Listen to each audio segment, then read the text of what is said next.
Sandali MX 101 for the Rockstar Energy Triple Crown Series. The beautiful land right there. There it is in front of us.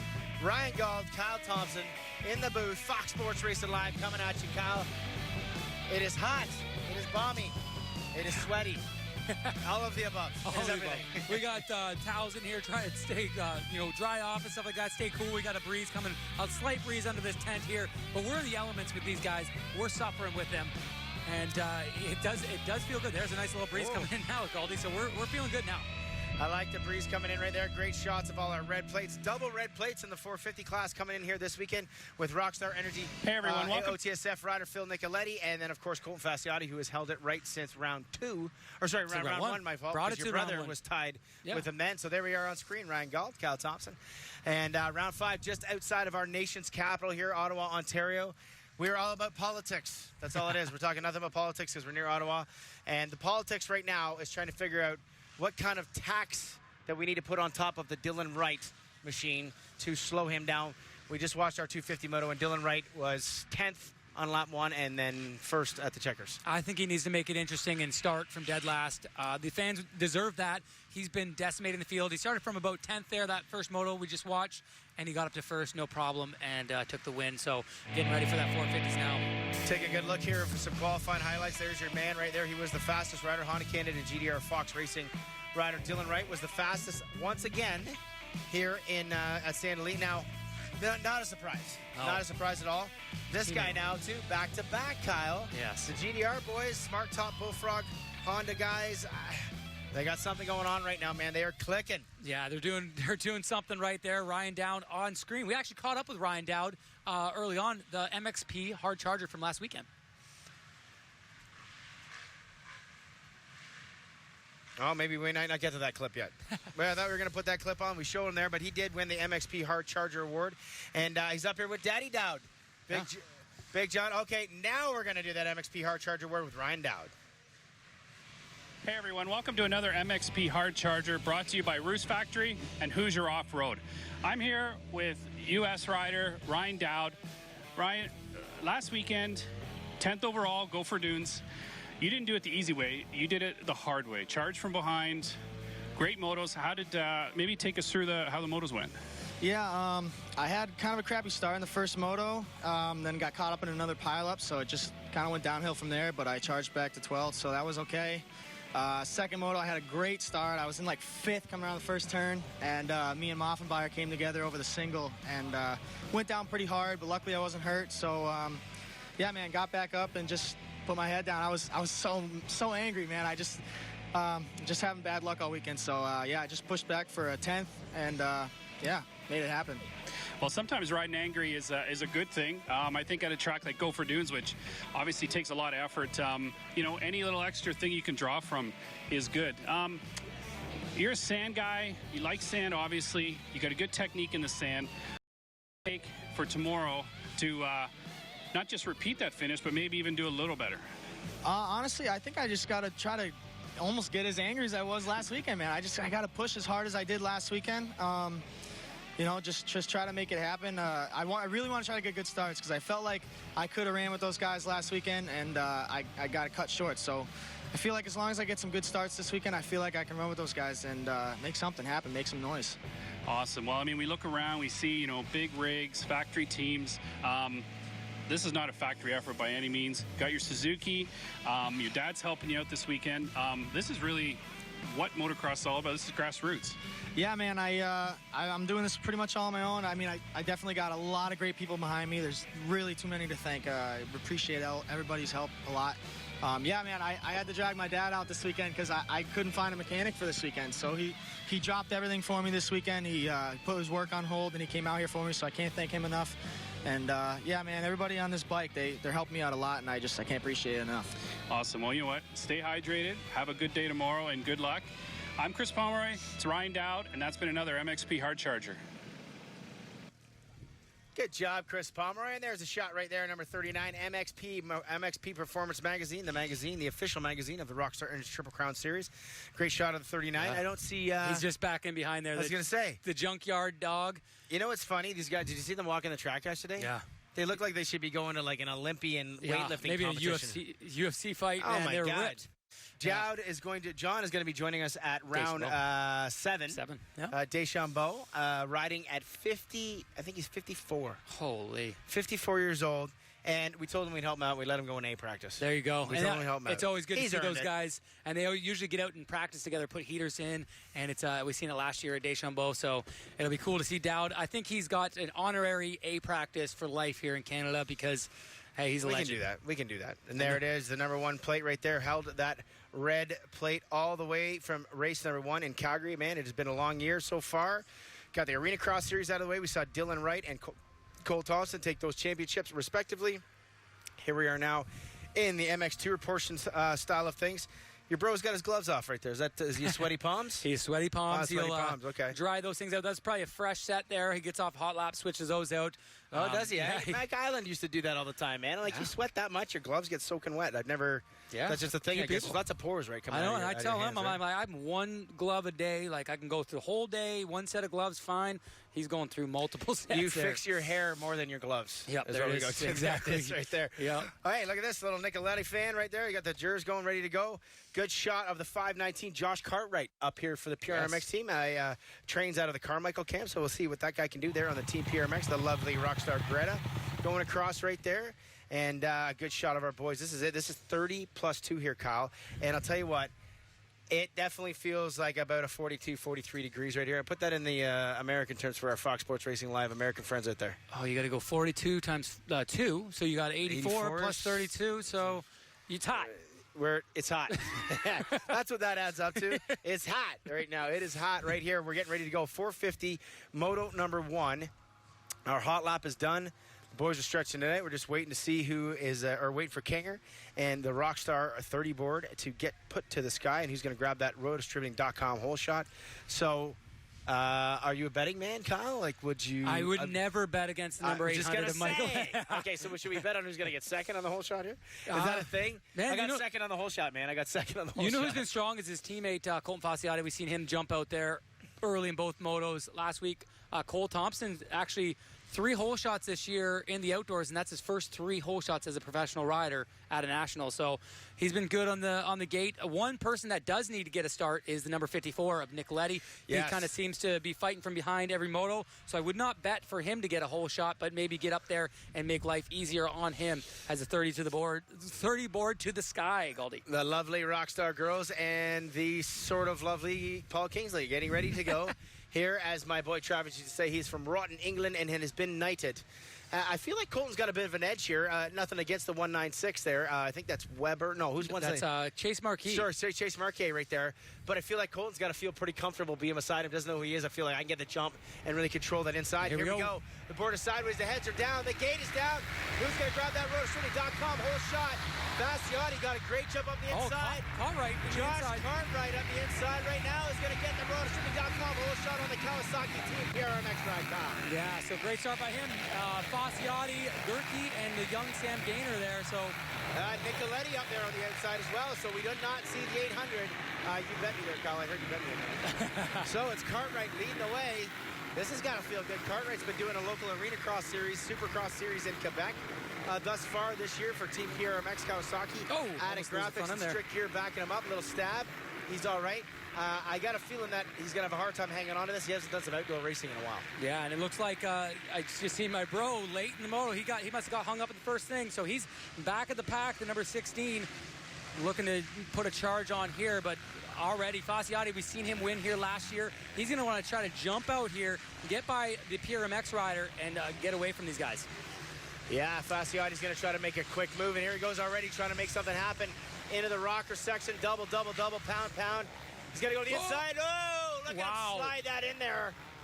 And wow, he really wanted that one, Kyle. He was going for it, looking at it. That was like a Dylan Wright line right there. Yeah, so both red plates here sitting 2-3. The battle is on. Who's going to leave Sandali with the solo red plate as we got the dual ones here, and Fasciotti making that pass there and that back sweeper. All right, so Fasciotti to the lead right there. Honda Canada GDR Fox doing exactly what he's trying to do, that he just saw his young teammate, the number 19, do in the 250 ride. And look at that, Nicoletti already by. So the dueling red plates already by with Matt Gerke coming along strong as well. this is right now is going to be a war. Phil Nicoletti does not know how to give up, and Fasciotti hates to lose. Yeah, so during practice, we've seen Fasciotti set faster lap times, but it's 2 seconds over Phil. But when it comes to racing, look at that. Nicoletti getting that hard ground there, losing that back end. And a lot of these guys are running paddle tires for the start, Galdi. So once they get out there, the back end doesn't stick like it should. And you've seen there, Nicoletti losing that back end. And look at this, Matt Gerke feeling refreshed after a couple of DNFs last weekend on his Monster Energy Alpine Star Pillar Kawasaki. So we're keeping an eye here as they cross the line. Fasciotti, Nicoletti, Gerke, Cartwright, Moffenmeyer, Derek Barnaby right now in 6th. Michael Lessie all the way back in 7th spot. So yeah, there we go. Nicoletti trying to gain the ground.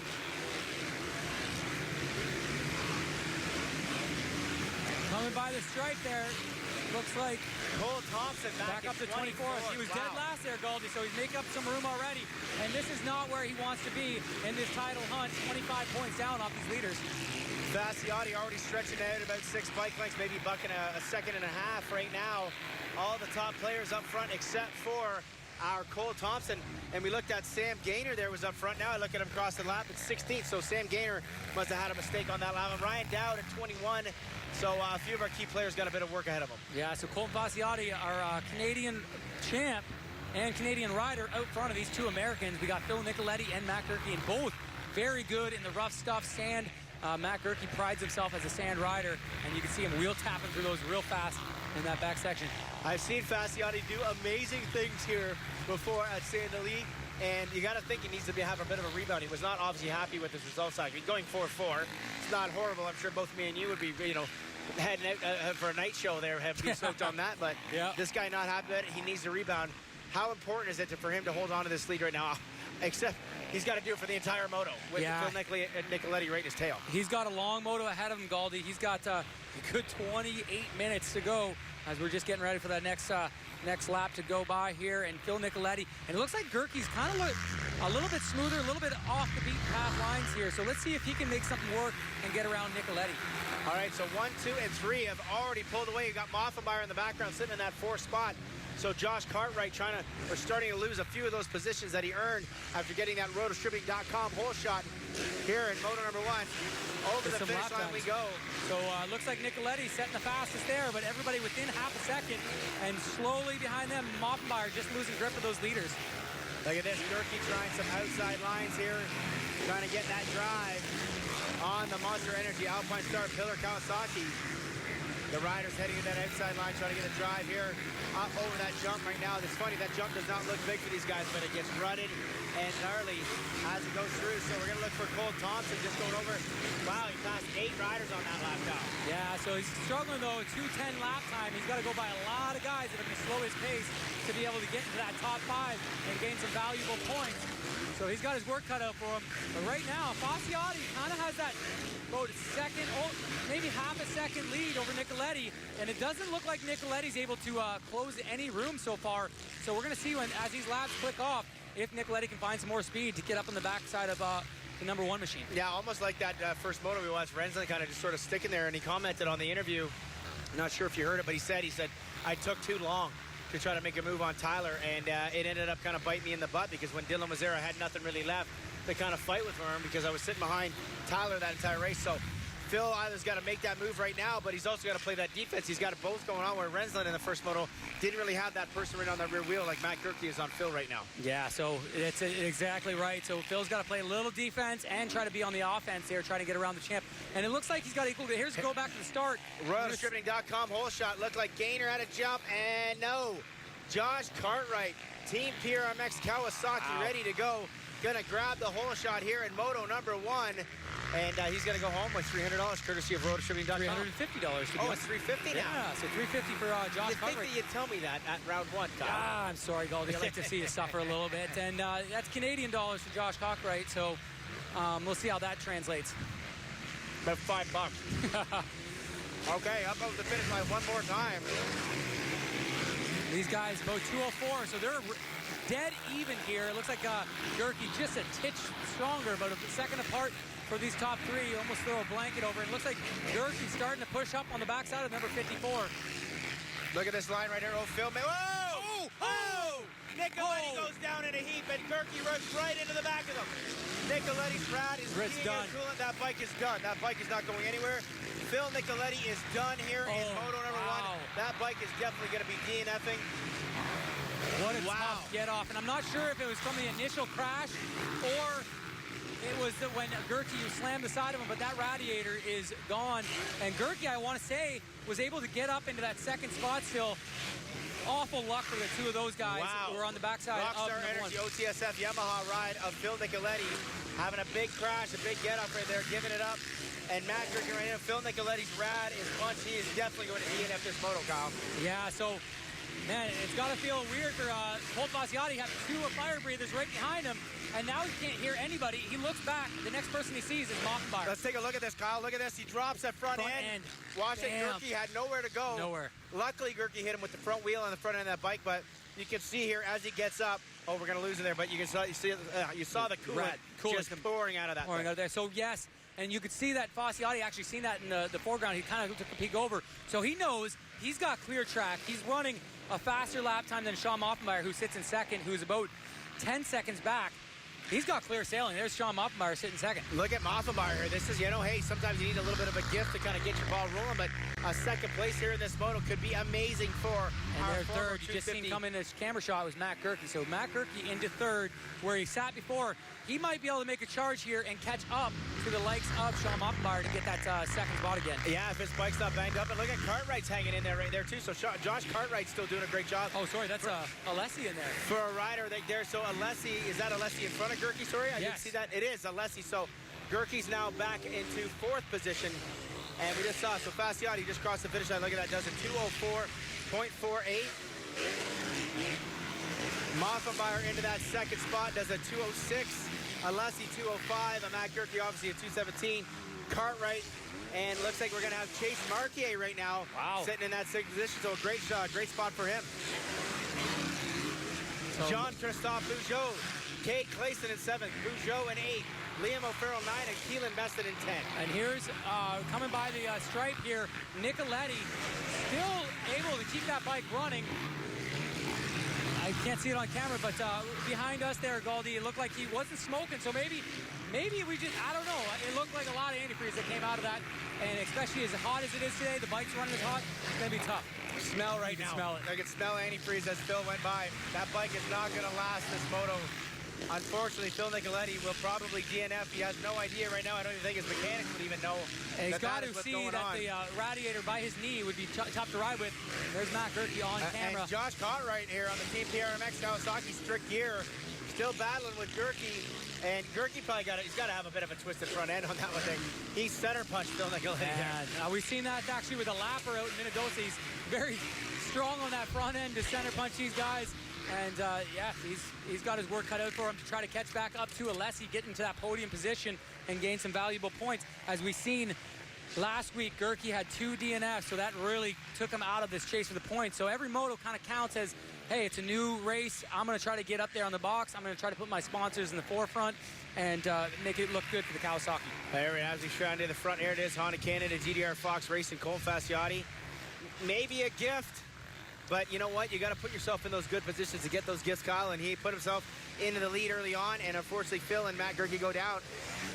And he has got a very comfortable lead right now on that Honda as we wait to see our second place rider cross that finish line there. And that is going to be Sean Moffenbauer, 10.3 seconds back. And it looks like Alessi's starting to put a push on here, Galdi, as he comes by. He's 4.8 seconds behind Sean Moffenbauer. So we're going to try to keep an eye on that, keep tabs on Mike Alessi as he makes a push towards the front. And he's really got rejuvenated after last weekend's 1-1. He's able to put himself in title contention. He's about 17 points back. So this is good for the number 800. We'll see what he can do here. Yeah, we'll see if he can claw his way in. I saw he showed me his hands this morning. I haven't had a chance to see him, but he's got so many blisters up on the top of his hands from last week's motos. So you got to think that might, with the way the heat is coming in and the sweat and everything, there's no way that's not going to affect him at all. So behind us there, Nicoletti making another lap. The bike's holding up. It looks like Thompson up to 12th, Ryan Dowd right in behind him, and Nicoletti. So those guys, 3 really fast guys coming through the pack here, trying to gain some time on the leaders. Hey, you know what? Now if this sits the way it is right here, and obviously I just smelled more antifreeze as Nicoletti goes by. Yamaha doing a good job hanging in there and staying together right now. As we look at another Yamaha, Rockstar Energy OTS FF Yamaha. Sean Moffenmeyer sits there. There it is. Nicoletti is in the podium. Oh, sorry, in the mechanics area. That is it. Nicoletti is in the mechanics area. He is out. It's a DNF, and that's tough to see just when you get the red plates. About 3 laps into this moto, and he's down. Looking strong, too. He was able to, keep with the leader early on, but it looks like Holton's on a cruise right now. He's got a nice 10-second lead over Sean Moffenmeyer. So Sean Moffenmeyer, I would say it's a gift, like we said, though. It's just putting yourself in the right spot, the right time. He was sitting fourth. 2 guys go down, and he's sitting a comfy second right now, and it could be his best finish so far this year. Yeah, 100% Sean Moffenmeyer. And you got to think he's going to be able to hang on. He's strong. He's got a 4.8-second lead on Nicoletti on Alessi, my fault, at the moment right now. Gerke's still battling there. It's going to be interesting to see how Gerke can pull out of that crash. Because you got to think something's a little bit bent. But you got to think, obviously he wants to get those points too with Nicoletti DNFing. That's going to help him a lot. But look at Sean Moffenmeyer looking good. Great job out there by our former 250 champion, making that switch to the 450 class, and man, making it work right now, Kyle. He's still got a great pace. He's actually pulling some time on Alessi. I really expected Alessi to put a burner lap in there. Maybe he got hung up a bit, but Sean was able to pull up 0.1 of a second on that. So equal lap times from the number 3 and the number 800. And interesting lines there as they go through there. It looks like they're out of the big poopy burns, staying more tight to the inside. So good on them there to adjust the lines as we go along and just try to save energy for that next moto. Yeah, they're trying to get that energy, man. Right now, if we can look at our phones, it's about 43 degrees out here right now. And the wild thing about this track is there's not a lot of huge jumps for them to take rest and kind of get that air flowing through you. And with Sean Moffenmeyer looking good right now. Now, again, Kyle, let me ask you, you're the analyst here. This has got to be great for a rider's confidence. So you can hang on to this thing. This is going to be real good for Sean Moffenmeyer. He had some good rides at Gopher Dunes, Goldie. That second moto, he came from an early incident with Ryan Dowd, and he was able to put himself up into that top 5. So here we go again. A better start this week for Moffenmeyer, but sitting second, which is his best finish if he can close this out to date. But it looks like Alessi very gingerly around there. It doesn't look like he's putting too much effort forward, as he might have just seen where the gap is. Maybe he wants to catch Sean to put himself in contention for that overall, but it doesn't look like he's very aggressive like we've seen last week at Gopher Dunes. No, maybe it is those hands. Like I said, his hands look like they were just dragged across the asphalt over the last week. So he said it was going to be hard for him to hang on today. And unless he's one of those guys, too, if that start doesn't go his way, you very rarely know of many Alessi stories where he's come from the back of the pack. He's always getting those starts and making it easy on himself. But a third place in this moto, and as I was going to allude to just a little bit ago, that would move him into sole position of second spot if he's able to hang on to this third. Just climbing the ladder one moto at a time here, and he's due for another win for sure. The way he's been setting up his lap times early in practice, but look at that. Matt Gerke, we're going to have to keep an eye on him. He's slowly creeping in that rearview mirror of the 800, and Matt's got nothing to lose right now. He's all riding on pride and just getting good finishes as he's taking himself out of contention for that championship. You got to think the championship is pretty much out of contention for Matt Gerke, a 3-time Canadian champion in his own right. And but I'm very impressed with our 5th and 6th place riders. Josh Cartwright and Chase Marquet.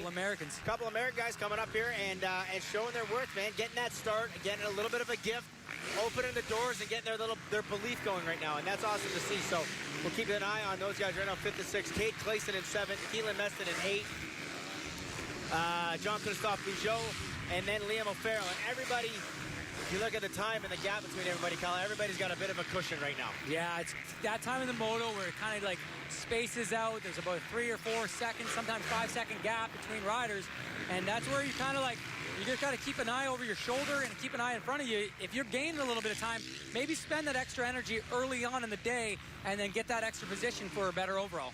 All right, so Smart Top, Bullfrog Spa, Honda Canada, GDR, and Fox backing up the number 800 on screen, Mike Alessi. He is currently in that 3rd position. It is the Monster Energy Alpine Star Pillar Kawasaki rider of Matt Gerke now trying to chase, and it looks like Alessi, he looks a little bit more aggressive this lap. Yeah, maybe it was just a feeling that he had there. Yeah, it just looked like a light switch there, and now he's looking more aggressive, charging his corners better. And it could have been a little bit of motivation from behind him with Matt Gerke creeping up there, or just the fact that, hey, I get second in this moto, I get a patented hole shot in that second moto, I get this overall, and I keep that gap the same going forward. Into the back part of the track. There's our MXP Hard Charger award right there, the number 39, Ryan Dowd. He currently sits in, looks to be 12th position right now. So Dowdy, once again, not off the great start. I think he was at about 21st on that one. So doing that charge thing, the patented Dowd never give up family charge. Yeah, can you win it 2 times in a row? That'd be an MXP question, but I mean, well, actually, to be honest with you, look at your brother. Yeah, Started in 25th, right? So on the first lap, so Cole Thompson could be up for that hard charger as far as that goes. I'll have to keep an eye on that one. I think I've seen both those guys get hung up on that first turner at Hay Bale there. So those guys both picking their bike up. Much like you, Galdi, in that FXR, we've seen you get hung up in that first corner. Wow, that darn squid fell on the first turn. Look at this, though. Hey, Kyle, 2.5 seconds. Leslie has got it down within that 3-second mark. So Leslie had a really good lap there, a 2:06.5 compared to a 2:08.0 for Moff. So a second and a half right there. Yeah, very interesting lines there. He looks like he's just kind of like taking his time coming into some of these corners and really feeling it out. But Alessi definitely got that carrot there right in front of him. He's going to try to run him down. Good shot of the number 16 right now, currently in that 10th position, sir. Yeah, so Cole Thompson, yeah, sorry there. He's in the 10th position, just got up in the top 10, so trying to gain some valuable points. Obviously, he sits in 4th right now. Phil Nicoletti out of this moto. It might move Cole Thompson up into 3rd in the points there and maybe change overhands of the Triple Crown Series. And this is a battle on screen right here for 10th and 9th right here. That's Jean-Christophe Peugeot who's got it. Cole Thompson wants it right now on the number 16, Red Bull KTM Factory Thor Race and Rides. That section right there, they're just gingerly going around it. Very slow in that area. It's tough, and it looks like Thompson not being able to get out with that lead pack. You're going to settle in with some of these slower guys and get that. The lap times aren't going to be the best. So next moto is going to be a tough one for him to try to readjust to that fast pace of the leaders. As we see Colton Fasciotti, Michael Lessie still able to pull the 2:06s. Fasciotti there, a 14.2 second lead. He's going to come up to that finish line one more time. And we're going to see what kind of lap time he puts in right now with a little bit of lap trap. You got to think it might be a little bit shorter. Another 2:06.7, so very similar once again for the Honda Canada GDR Fox Rider. Waiting for the number 3 to come across right now here, and Moffenbauer crosses the line.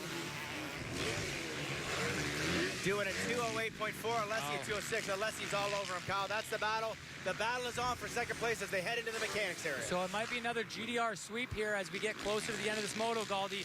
And those GDR bikes, riders, everything seems to be working. They can't do no wrong, as we've seen Dylan Wright just take advantage of the field there in that first moto as much as Colt Fasciotti is doing the same here with the incident with Matt Gerke and Nicoletti about 3 laps in. All right, so there it is. Moffenbauer on screen, Rockstar Energy OTS FF. Look at Alessi switching up lines there, Galdi, just kind of getting off that beaten path. But it looks like Moffenbauer kind of hitting a bit of a wall here mid-moto. He's still got a decent lap time, but just not able to match those lap times of the GDR boys. I think it's just that sheer speed that Moffitt just missing with these guys because he's got experience, he's got strength, he's got conditioning. It's just that raw speed I think that Sean just got to find, and a moto like this could encourage him and give him that little extra nudge that he needs. Back on the track.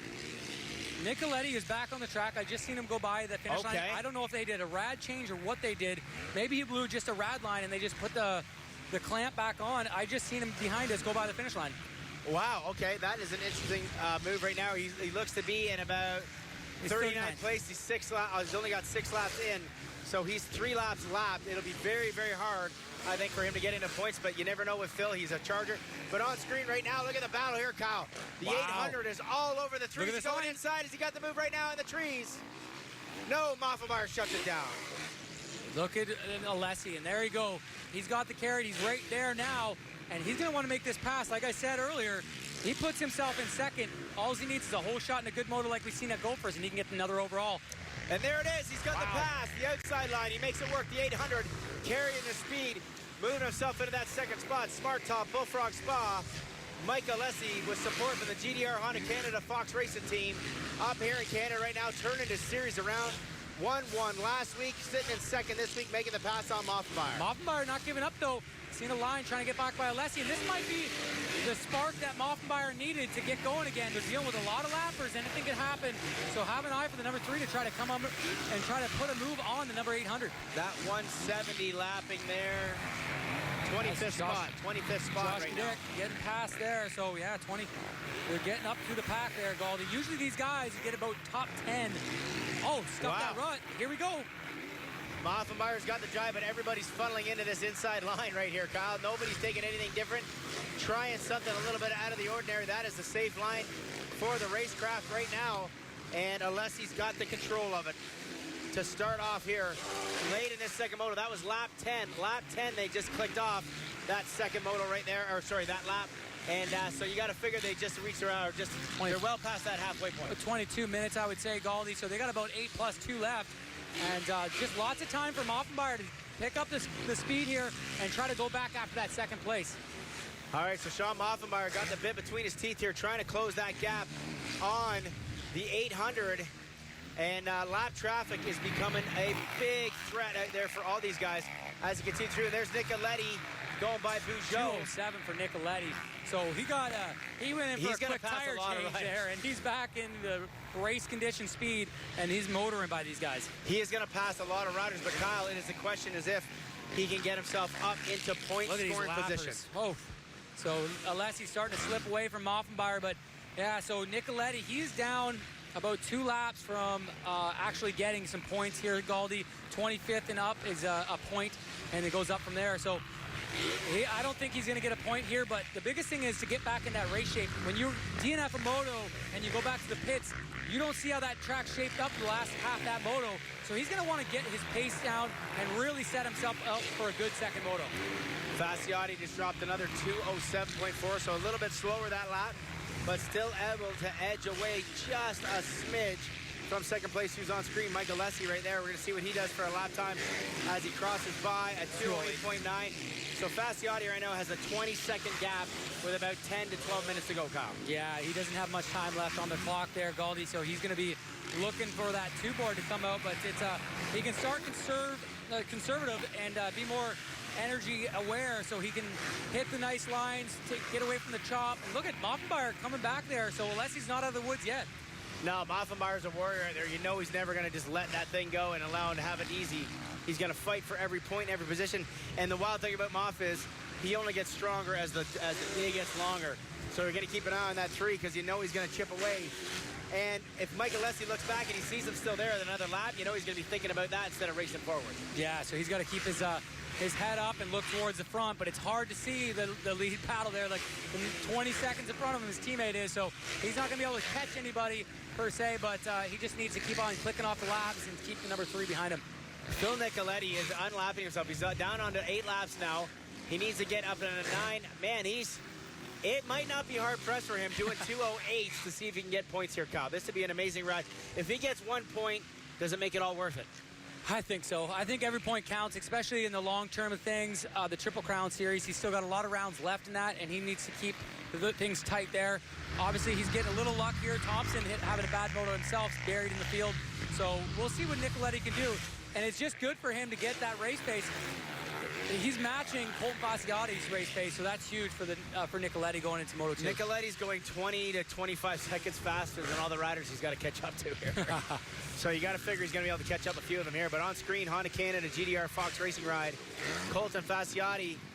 Man, I'll tell you what, 6 championships is what he's going for here. And Kyle, these are the motos here where that really, really helps. Getting a little bit of something handed to him, a little bit of that gift, but he's doing it right, too. He's not just letting it go away. And there's a shot of Phil Nicoletti right there, Rockstar Energy OTSFF Yamaha ride. The co-red plate, obviously going to lose it here in this ride, but it's going to be interesting to see if he can get himself into the points. And, well, you know he's not going to stop, so we'll see what he's up to in the next lap. Yeah, so that's going to be tough. He's going to lose the red plates after this moto. And just not knowing what Fasciotti's going to do the next moto, he's just got to try to go out and win every moto from here on out and, really try to close that gap on the championship. So you see Colt Fasciotti going through that infield section, heading towards Hell's Kitchen there, where really humidity picks up. There's no breeze through that woods line there. And these guys really, it's a tight section, so it slows down. You don't get much of a breeze from riding, as well as just the sun's baking down on you. You know, Alessi still only 1.5 seconds ahead of Moffenbayer. So Moffenbayer is definitely come. Oh, I just looked on our schedule, or our live time again. Liam O'Farrell must have had a mistake. He's down now in 32nd place. So something's happened to Liam O'Farrell out there, who was one of our unsung heroes last week at Gopher Dunes. Yeah, so Liam O'Farrell having some issues. He was actually in 8th place there early on and looking strong. So maybe he got tangled with Lapper or just a bike issue. But he's, way back there in 34th. So, hey, you know what? Look at your brother, Cole Thompson, up into that 9th position. 3 seconds behind Meston, 1 second behind Chase Marquier, and another 3. So about 8 seconds behind 6th spot right now, which he can definitely capable of. It's manageable to catch those guys. You know, his lap times are showing he's 2 seconds a lap faster than those guys. Yeah, so we'll see if he's got anything in him. He's got about probably, I'd say, 4 or 5 laps left here, so he's going to have to keep ticking off those laps as we see Fasciotti blasting into that infield section where the finish line is to get another lap down for the number 1 of Colt Fasciotti. Man, I'll tell you what, looking as good as he ever has right now. 22 seconds, just at another 2:08.8 on that lap right there, so he continues to pull on lap times as well, Kyle. So he's not saving anything, if that's what, what we're thinking out there. He's not holding back whatsoever here as we get clicking off the laps. And there's Alessi going up for the finish line, another lap. Since Sean Moffmeyer, just a glimpse of him there in his rear view. So let's see. Sean's keeping him honest here. And we could have a battle here late in the moto if Mike Alessi isn't aware of his surroundings. Well, Sean Moffmeyer just did a 2:08.4 and a 2:07.4 for Alessi. So he yanked it back out by 1 full second on that lap. So Moff losing just a little bit.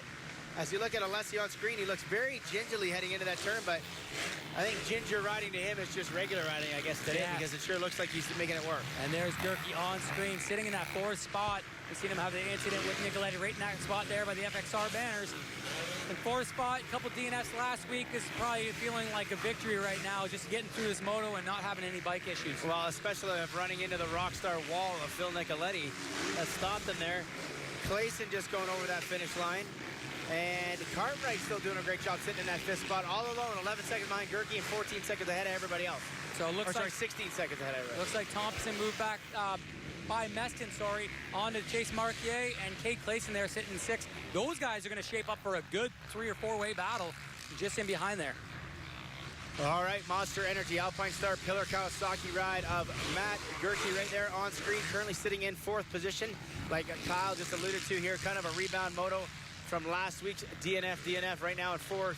And once again, you are watching round 5 here, Ottawa, Ontario, Canada, MX 101, Sand Lee Park for round 5 of the Rockstar Energy Triple Crown Series. 3-time champion Matt Gerke on screen right now, just battling his way through, and 11 seconds behind Moff, 40 seconds ahead. He's all by himself. A very quiet ride right now. Yeah, he's in no man's land, and sometimes on hot days like that, that's the best place to be. You can really take a look around your shoulders, make sure you're keeping those gaps good. And if he's got, that many seconds behind Sean Moffmeyer, he's probably just settled in like, hey, second moto, I'll make it happen. I dealt with some issues there, some adversity. I'm going to make it happen in the second moto. All right, running order. Colt Fasciotti 1, Mike Alessi 2, Sean Moffmeyer, Matt Gerke, Josh Cartwright, Kate Clayson, Chase Marquier, Cole Thompson, Keelan Meston, Jean-Christophe Bugeaud sitting in that 10th position. Good job by that youngster right there, but he's got Ryan Dowd all over him. Hopefully maybe we can get a shot of that battle because they are within a second of each other. Sam Gaynor, 12. Derek Barnaby, Yannick Boucher, Brandon Gurley, Cameron Mead, Brian Cormier, Dylan Kirchen, Jason Benny, and Brock Kelly are your top 20. Phil Nicoletti update. He is now on the same lap as O'Farrell. He's still in that 38th position.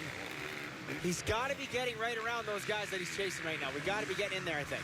Yeah, so both those guys, and it looks like right here, -4 minutes there onto the next guy, Galdi, so I don't think he's going to make up that time. Wow. Yeah, it's a handy little device there on the timing and scoring to see how far back he is. We got the 2-lap board in our referee's hands, finish line referee, so the next time around, looks like Colton Fasciotti might get that 2-lap board. And that's going to feel good for him. Get through there. Looks like Thompson clicked off another guy just coming by the finish line. Yeah, he got Chase Marquier there on that last lap. And only 3.7 behind Kate Clayson, so 6th place is definitely on the table, Kyle. Yeah, so top 6 would be huge. It would be a big victory from pulling yourself off the ground. And like we said all day, this track, you've got to put yourself in the right position. You've got to get yourself a start and not have to worry about passing that many guys. All right, on screen, Honda Canada, GDR Fox Racing once again. They went 1 in that T50 class. They're looking to grab another 1 here with 5-time Canadian champion Colton Fasciotti. And, man, he's riding good into that Yamaha turn. He goes leading the way. Right-hander looks like he's going to get the 2-lap board. Yes, it looks Coming like- up, yes, it is. Our finish line referee's got the 2-lap board in hand, and he is going to give it to him. Colton Fasciotti coming around right now. 2 laps to go. 2 laps to go here for Moto number 1, Kyle, and still doing a 2:08. Yeah, still clicking off some fast laps there. That's going to be hard for the guys when they go back and study their lap times and see that Fasciotti, he was still clicking off all the way to the end here. So they're going to have to figure out, find some speed, much like that 250 class. These GDR boys have their bike set up real well, and they're able to really decimate the field here. He's got about 22-second lead over his teammate. And that's put himself in a good position, Michael Alessi. Coming from behind, a little bit of a gift there with Gurkey and Nicoletti, but he's put himself that, hey, he can still get this overall going forward. There's a shot of Alessi right now, still sitting in that second position. You know these guys are going to be hot getting off the track after this moto here. The temperatures are absolutely unbelievable here today for round 5. I'm actually going to look at my phone here and give you guys an update of what we're actually dealing with. Currently 1:41 Eastern Standard Time, and heat warning is the first thing I see. Heat warning. Careful. 32 Stay cool. feels like 44 with the Humidex, Kyle. That's incredible. These guys, especially with fully kitted gear, helmets, the goggles that block the wind coming from their face there. So it is definitely a hot one out for these guys. I don't want to go out in that last 2-stroke moto. Are you kidding me? You got third in the first one. Oh, my God. The FXR premix, we need you on the podium, buddy. Wow. Look at that line, buddy. Study a little bit. You got to study. I took that line. Oh, did you Literally start not that even line? joking. That's Literally. a good line. I've got that nice sweeping flow going. I really like that stuff out here. Plus, Colton doesn't like to hit bumps, man. He learned it from me. Yeah, there you go. He And was you know what? watching. I was talking to somebody as you were racing out there. You had some heavy heat by a youngster in behind you late in that moto. In 2 laps, and you dealt with that heat, and you took care of it. And that's all about the wily veteran moves, those insides like Colt Fasciotti there. Yeah, no, I was definitely trying to miss the bumps. And like I said, before we got into that first 250 moto, it is really difficult to pass. You really got to kind of hang it out there to make something happen. So I kind of thought that I could hang on to it. But a guy that does not have to worry about either making passes or getting past in this moto is this guy right here with 1 lap to One go. lap. Colton Fasciotti, 21-second 208. lead, and another 208. So 203.7 is fastest, and 208.5 will be his last fast moto. Not even getting a 5-second gap in between them. That's a pretty good. That's a pretty good training moto, I would feel, right? That's great. He probably feels like he's out there just practicing passing the lappers out here and just getting lap times from his mechanic as he goes by the mechanics area, the Lucas Oil mechanics area there just after the start. All right, Honda Canada GDR Fox sitting in that first spot. Honda Canada GDR Fox Smart Top Bullfrog Spa sitting in that second spot. That is Mike Alessi right there. And third spot. The only 3 have crossed the line right now, and then that's still Rockstar Energy OTSFF Yamaha ride of Sean Moffenbauer. And you got to be happy for Moffenbauer. This is a good one, Eric. This is Matt great. Gurkey We've just seen him, leaving. seen him Sorry, he land on the just crossed podium that there line. in Prince George. Moffenbauer, he's back there. He's setting himself up for a good second moto, especially with heavy hitters like Nicoletti, who will maybe go out there and could win the second moto, but with the DNF, or not a DNF in the first moto, but no points will hurt his overall and won't be able to land on the podium. So Moffenbauer going to be seeking maybe a second or first overall, depending on how things shake up in that second moto. Now, I know Phil Nicoletti is in amazing shape. He trains like an animal. But we got a great battle just crossed that finish line between Cole Thompson and Cade Clayson for that 6th position. Last lap. Maybe we can try to find that on this last lap. But back to Phil. Do you think right now, I know he's sitting in 37th spot, was it a smart move to send him back out there? I know you talked about seeing the track, but maybe just do like 5 laps? It's 44 degrees. Yeah, it's hot, and I don't know if Phil knew where he sat, how many laps down he was. He's about, oh shoot, he's a lot of laps down off that later. So about 4 laps. But getting used to the track is one thing, and I agree. Maybe a 5 laps, get used to the track, get that speed up, check your lap times, and then go back to the tent, cool down, and get ready for the next one. Because right now, he's just all risk, no reward. Yeah, especially since where he's sitting. We thought that he might be able to get himself into those points, but it's not looking good. Here we go, the final turn. On screen, Honda Canada, GDR Fox Racing going to take a 1-1 to start the day, 250, and now 450 for Colton Fasciotti, the 5-time Canadian champion, making it happen here in Moto number 1 of the round 5 of the Rockstar Energy Triple Crown Series here at MX101 Stanley Park. There's Alessi coming up that last corner there. He's about 22 seconds behind, kept pace there late in the moto. but just never had it early on. He wasn't up there in the start, so good job by him getting second. Galdi, that's going to help him for the overall. Yeah, definitely. Alessi going to make him look good, waiting for Moffenbar just to finish him and have that moto. Moffenbar going to come across and finish in that third position. 17 laps. 17 laps, Kyle, they did in that moto there. That is unbelievable right there. Man, it is time for a break. These guys need a break. I think we need a break. Colt Fasciotti wins your 450 Moto number 1, Fox Sports Racing Live, Rockstar and Triple Crown Series. I'm going to head to the podium. We'll be right back to talk to the top 3. Ryan down there with Colton Fasciotti. Looked like he's a bit overheated. Obviously, we got 44 degrees here in San Luis, just west of Ottawa. And we see Galdi down there trying to get all the guys wrangled up. Sean Moffenbar finishing third there. That was a huge moto for him. One of his best finishes of the year. We've seen him get third out in Prince George here. So good to see the young Canadian up there again. Matt Gerke finishing out fourth. We've seen him get tangled up with Nicoletti early on in that moto when he had some good speed. Expect Matt Gerke to come back out in that second moto, maybe even steal a win with the speed he can carry in the sand. And a young Josh Cockright actually out there, 5th place for the PRMX team. So new to the series. Good to see Josh out there getting up in the top 5. Cade Clayson 6th, Cole Thompson 7th, Marquier 8th, Meston 9th, Ryan Dowd 10th, and then Bujo, Gaynor, Barnaby, Boucher, and Gurley rounding out the top 15 as we get through some podium speeches there. Look at the crowd coming in. See Cockright's bike there. He's going to get back, and these guys will jump right into water. Like a lot of these guys have big pools set up, cold water, get that body temperature back down to regular temperature because it is a scorcher out here. And it's not even the temperature so much as the humid X here in the east. A lot of these Western Canadian guys don't deal with that so much in BC and even in the Western states. But here in Eastern Ontario, it is hot and it is muggy. And just standing outside, you're just dripping sweat. So good on these guys for pounding out 30 plus 2-lap moto. It ended up being about 36-minute moto on a hot day here. We're going to watch for some of these guys, see if Colton Fasciotti can go 1-1 on the day and really take control of this series. Maybe Mike Alessi can get 2 back-to-back overalls. He really has caught fire since we moved east. And watch for him to put that GDR Honda back up on top. Sean Moffenbar getting that Rockstar, kind of filling in for that Nicoletti being off the podium. So Sean Moffenbar going to sub into that spot and try to get some of these guys down here. We're having some audio issues, obviously. Another great ride by Cade Clayson there, sitting in 6th place. Got that Sky Racing Husqvarna. We've seen actually in the first moto, red plate holder for Gopher Dunes, Marshall Welton, actually DNF'd. We're not sure. We haven't heard word if it's an injury or a bike problem. We're hoping a bike problem. They can get that re-fired up and situated for the next moto. Going through that 250 class, though, anybody stop that Dylan Wright? We actually got Sean Moffenbar down there. We're going to send it down to him. All right, here we are live down at the podium, Rockstar. There you go, number 800 of Michael Lessie.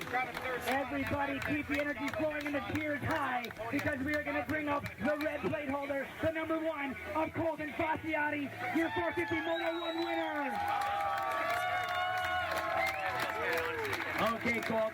I know you're pumping back up here. Gopher didn't quite go the way you wanted. But it looks like we're having some difficulties down there, but you can see the crowd's into it. Colton Fasciotti getting up on stage there. Sean Moffenbar looking super happy. Good to see him smiling down there. The X250 champ. He won it in 2017. Trying to get back to his winning ways here. Won the Triple Crown Series last year, 2018, in the 250 class. So look for him. And this could be a moto that just jumpstarts the rest of his series here, moving east to Moncton, New Brunswick, where we're going to be next year. And we're going to head to Riverglade there. But we're actually going to take a short commercial break. We'll be back with some more race action. Apologize right away. We had some technical difficulties down at the podium there. Unsure how those interviews went. I thought they went well on my end. I think they went well on my end. You can break it down for us. Yeah. But I talked to Colton Fasciotti. He was absolutely spent. He was actually sitting, his feet on a bag of ice. Oh, really? Lessie was just water pouring all over him. He actually rode with a Camelback as well in that moto. Oh, cool. Yeah, he had a Camelback on in that moto as well. And then actually, boss, with the guy that looked like the most revved to go was Moffenbar. I noticed he was that. sweating, but Smiling. he was smiling. He was ready to go. I don't know if he could just do that for the interviews and turn that on. But anyway, we apologize for those technical difficulties. We appreciate you still tuning in on Fox Sports Racing Live and the Two Wheels TV app. I got a chance yesterday. This was a fun one to sit down with former red plate holder Sky Racing Marshall Welton. This is a good time. I think you guys are going to have a laugh at this one. Enjoy. All right, Marshall Walton, I got a chance finally to sit down with you. I want to make fun of your hair. Yeah. Why does it look like it's getting seized up right now? Like it looks like you're Zach Morris from the 90s. Do you know who that is? I watch Saved by the Bell. You like Saved by the Bell? I just stick my head out the window when I'm driving down the road. And you get the 70-mile-an-hour haircut. I like that. That's all right with that. Okay, I want 70 kilometers. 70. Oh, you're fitting right in here. Do you know what a loony is? Phil doesn't know what a loony is. Do you know what a loony is? I guess it's a 1. Yes? It's a 2. And the 2. Do you think that's funny that we call them that? Not at all. No? It's too corny for me. It's too corny for you. Okay, brand new to Canada. This isn't your brand new thing of like kind of getting out of your shell and doing something like out of US. You went to the GPs before. Give me kind of the scoop of how this kind of came together and just, you know, your overall year so far. Because last weekend we had the red plate. We've lost it, unfortunately, but you're still right in the hunt for this title. Don't give me those angry eyes. Yeah. You look at my wife right there. It is hot out, but I'm sweating. I know. GPs. I thought you were in shape. You just went for a run. I'm still running. I'm not sweating. I'm ready. I'm burning calories. I'm two-stroking tomorrow. I'm ready.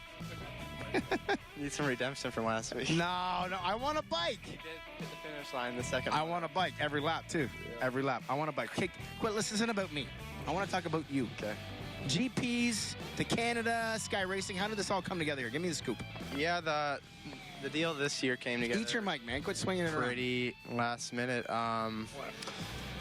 Did the Supercross season kind of as a privateer deal. Had a lot of like local supporters from Michigan helping me out, and going into outdoors I was planning on doing the same thing, and it's hard to do it with, you know, minimal funding going and racing outdoors. There's not much money on the line. So I'm from Michigan actually, and I know Joey Crown. Joey Crown had a deal to race with Sky Racing, and he ended up fracturing his back, a vertebrae in his back, and I knew that this position kind of opened up, so I kind of pounced on it. You stole the ride from your friend. Kind of messed up. You stole his girl. Wow. Yeah. Wow. Well, he wasn't going to take it, so someone had. Well, I guess it's all. You know what I mean? Hey, he went to the bathroom and you went in to dance with his girl. Shout out to Joey. Hey, thanks, Joey. I like where you're going with that. But so far this year, again, we had the red plate, got an overall win with the 2-2 score. Kind of a unique way to win an overall, but things are going pretty good. Last weekend, I saw you after the race there. It was all about the starts. They really kind of hindered you last weekend. But you're still in the hunt, only 14 points back. Yeah, pretty aggravated with the whole go for results. I mean, I felt like I rode pretty decent once I got out on the track and by myself, but by the time I started riding good enough, it was too late in the race and the leaders were 30 seconds gone. So I mean, it's pretty aggravating when I think back on the whole weekend, and the starts did get me pretty well. I think I was around 20th both times, and I made some quick passes, and I was in 12th by the finish line. So yeah, just an excuse. I mean, why are you beating yourself up? You're fast. Well, someone has to. Well, why though? Why? I don't understand. What's with you young kids, man? It's like the world comes to an end when you have a bad weekend. You are good on a motorcycle. Why don't you like tip your hat to that? Plus, you stole your buddy's ride. I don't know. I just use that as motivation, I guess. Is that how it works nowadays? I kind of feel like you guys are like the younger generation. You guys are a little hard on yourself sometimes. Like week to week, it can get so much better. It can go so crappy one week and then so amazing the next week. Yeah, look at Matt Gerke, like DNFing at Prince George with a broken hand or breaking chain, sorry, and then the next week wins. Yeah, you know what I mean? Like why beat yourself up? Good question. Do we need to have some therapy right now? Should I cross my leg? I don't know. Put you on a chair, lean you back? I spend so much time with Phil. It's just I'm constantly. You're constantly under a black cloud. Yeah, I'm always on defense. Your pockets are out. You're kicking stones down the road. Nothing but bad luck. So maybe you got to find a new friend. I might. Why would you do that? You heard us. I think we are kind of tight now. We're getting closer, and not like weird close, just like kind of TV close now. Okay, Santa Lee, it's gonna be hot. You're prepared for this kind of nonsense? You know this. You're Michigan, man. This heat humidity is nothing. I'm sweating right now. Again, I'm not sweating, right? I know, it's impressive. It's crazy, right? You must not be very hydrated. No, I'm not at all, actually. I had to drop my kids and everything. It was craziness. But the hotness here, we got 4 rounds to go in this series. How do we bring that red plate back and maybe bring Sky Racing this first championship?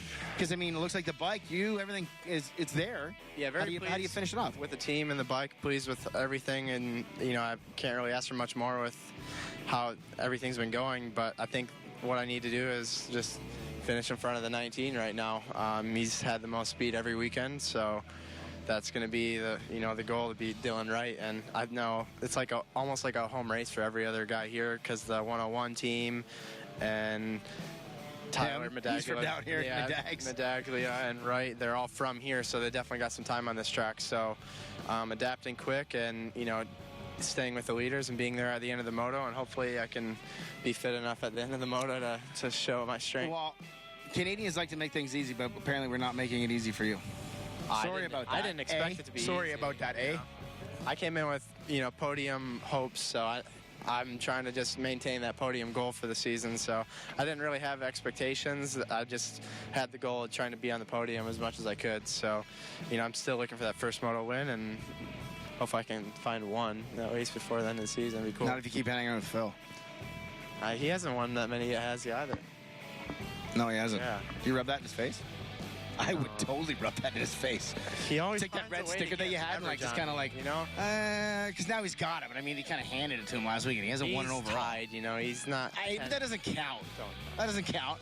Do you think he'd be pumping up the guy that was tied right now? No way. Not a chance. He'd be like, oh, well, you haven't even won a moto yet. If I had the red plate last weekend with a tie, he would have given me no credibility. He would have just said, you don't even have me. All right, look at that. Great shot of the 121 right there. Obviously going to be on the outside of the gate here, Kyle Thompson, after DNF and moto number 1. And but what a fun little chat. I'm really enjoying those things. Yeah, he's a character as well. He's got a good personality. The next him and Renslett are characters out there, those two Americans. And, yeah, it's good to see him back on the bike. I wasn't sure what happened to him in that first moto. I wasn't sure if it was an injury or a bike problem, so obviously a bike issue. And he's back there to line up way outside, much like his buddy Phil Nicoletti in that 450 will be in a similar situation. Yeah, 100%. So actually last week after out of the day was done, I ended up going back. I was staying at Derek Schuster's house with the GDR Honda team, and Phil texted me with a picture of him at Kelsey's with my parents giving me the finger. And so I went back there after drinking. It was him and Welton hanging out, just kind of talking shop kind of thing. So hot lap is underway, and it is hot outside as well. Rockstar Energy Triple Crown Series Round 5, 250 Moto number 2 coming at you. We're going to take a short break, and we'll be right back here on Fox Sports Racing Live.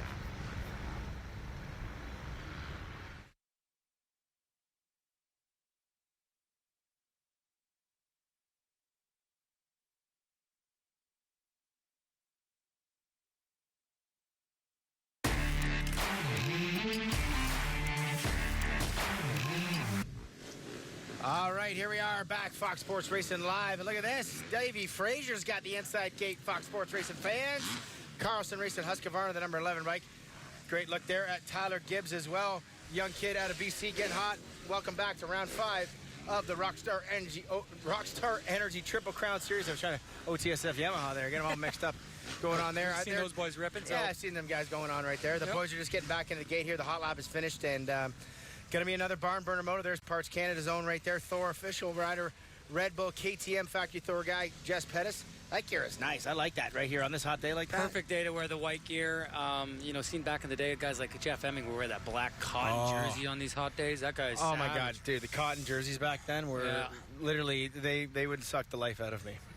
We used to remember back in that day we had to walk uphill to school and downhill, and of course you had to ride 4 motos, right? Because everything was so much tougher, much tougher. I remember the days seeing Galdi riding a 125 and a 252 stroke all in one day. How would you manage a day like that?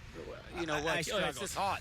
I struggled. Yeah. I definitely struggled. Being in shape was not one of my things. I definitely worked on talent most of my life. Yeah. And it brought me to a number 5 plate, which is about the highest I got. So these guys are all doing a lot more better things out here than the LBs and the weight and stories that I carry nowadays. What do you think JSR is telling Jess Pettis right there? What do you think he's saying? He's probably just telling him some strategy off the start here, and trying to time that gate right, because he needs to put himself in front again. Last race we seen him run 4th there, got up into 3rd and then 2nd when Tyler went down. So you just kind of give him some line choices here and first lap strategy, and then just tell him how to manage the race. Obviously the 5-time champ JSR knows his way around a dirt bike track. I think he's talking budget, 2020 budget. Hey man, look, we're gonna have to make some cuts.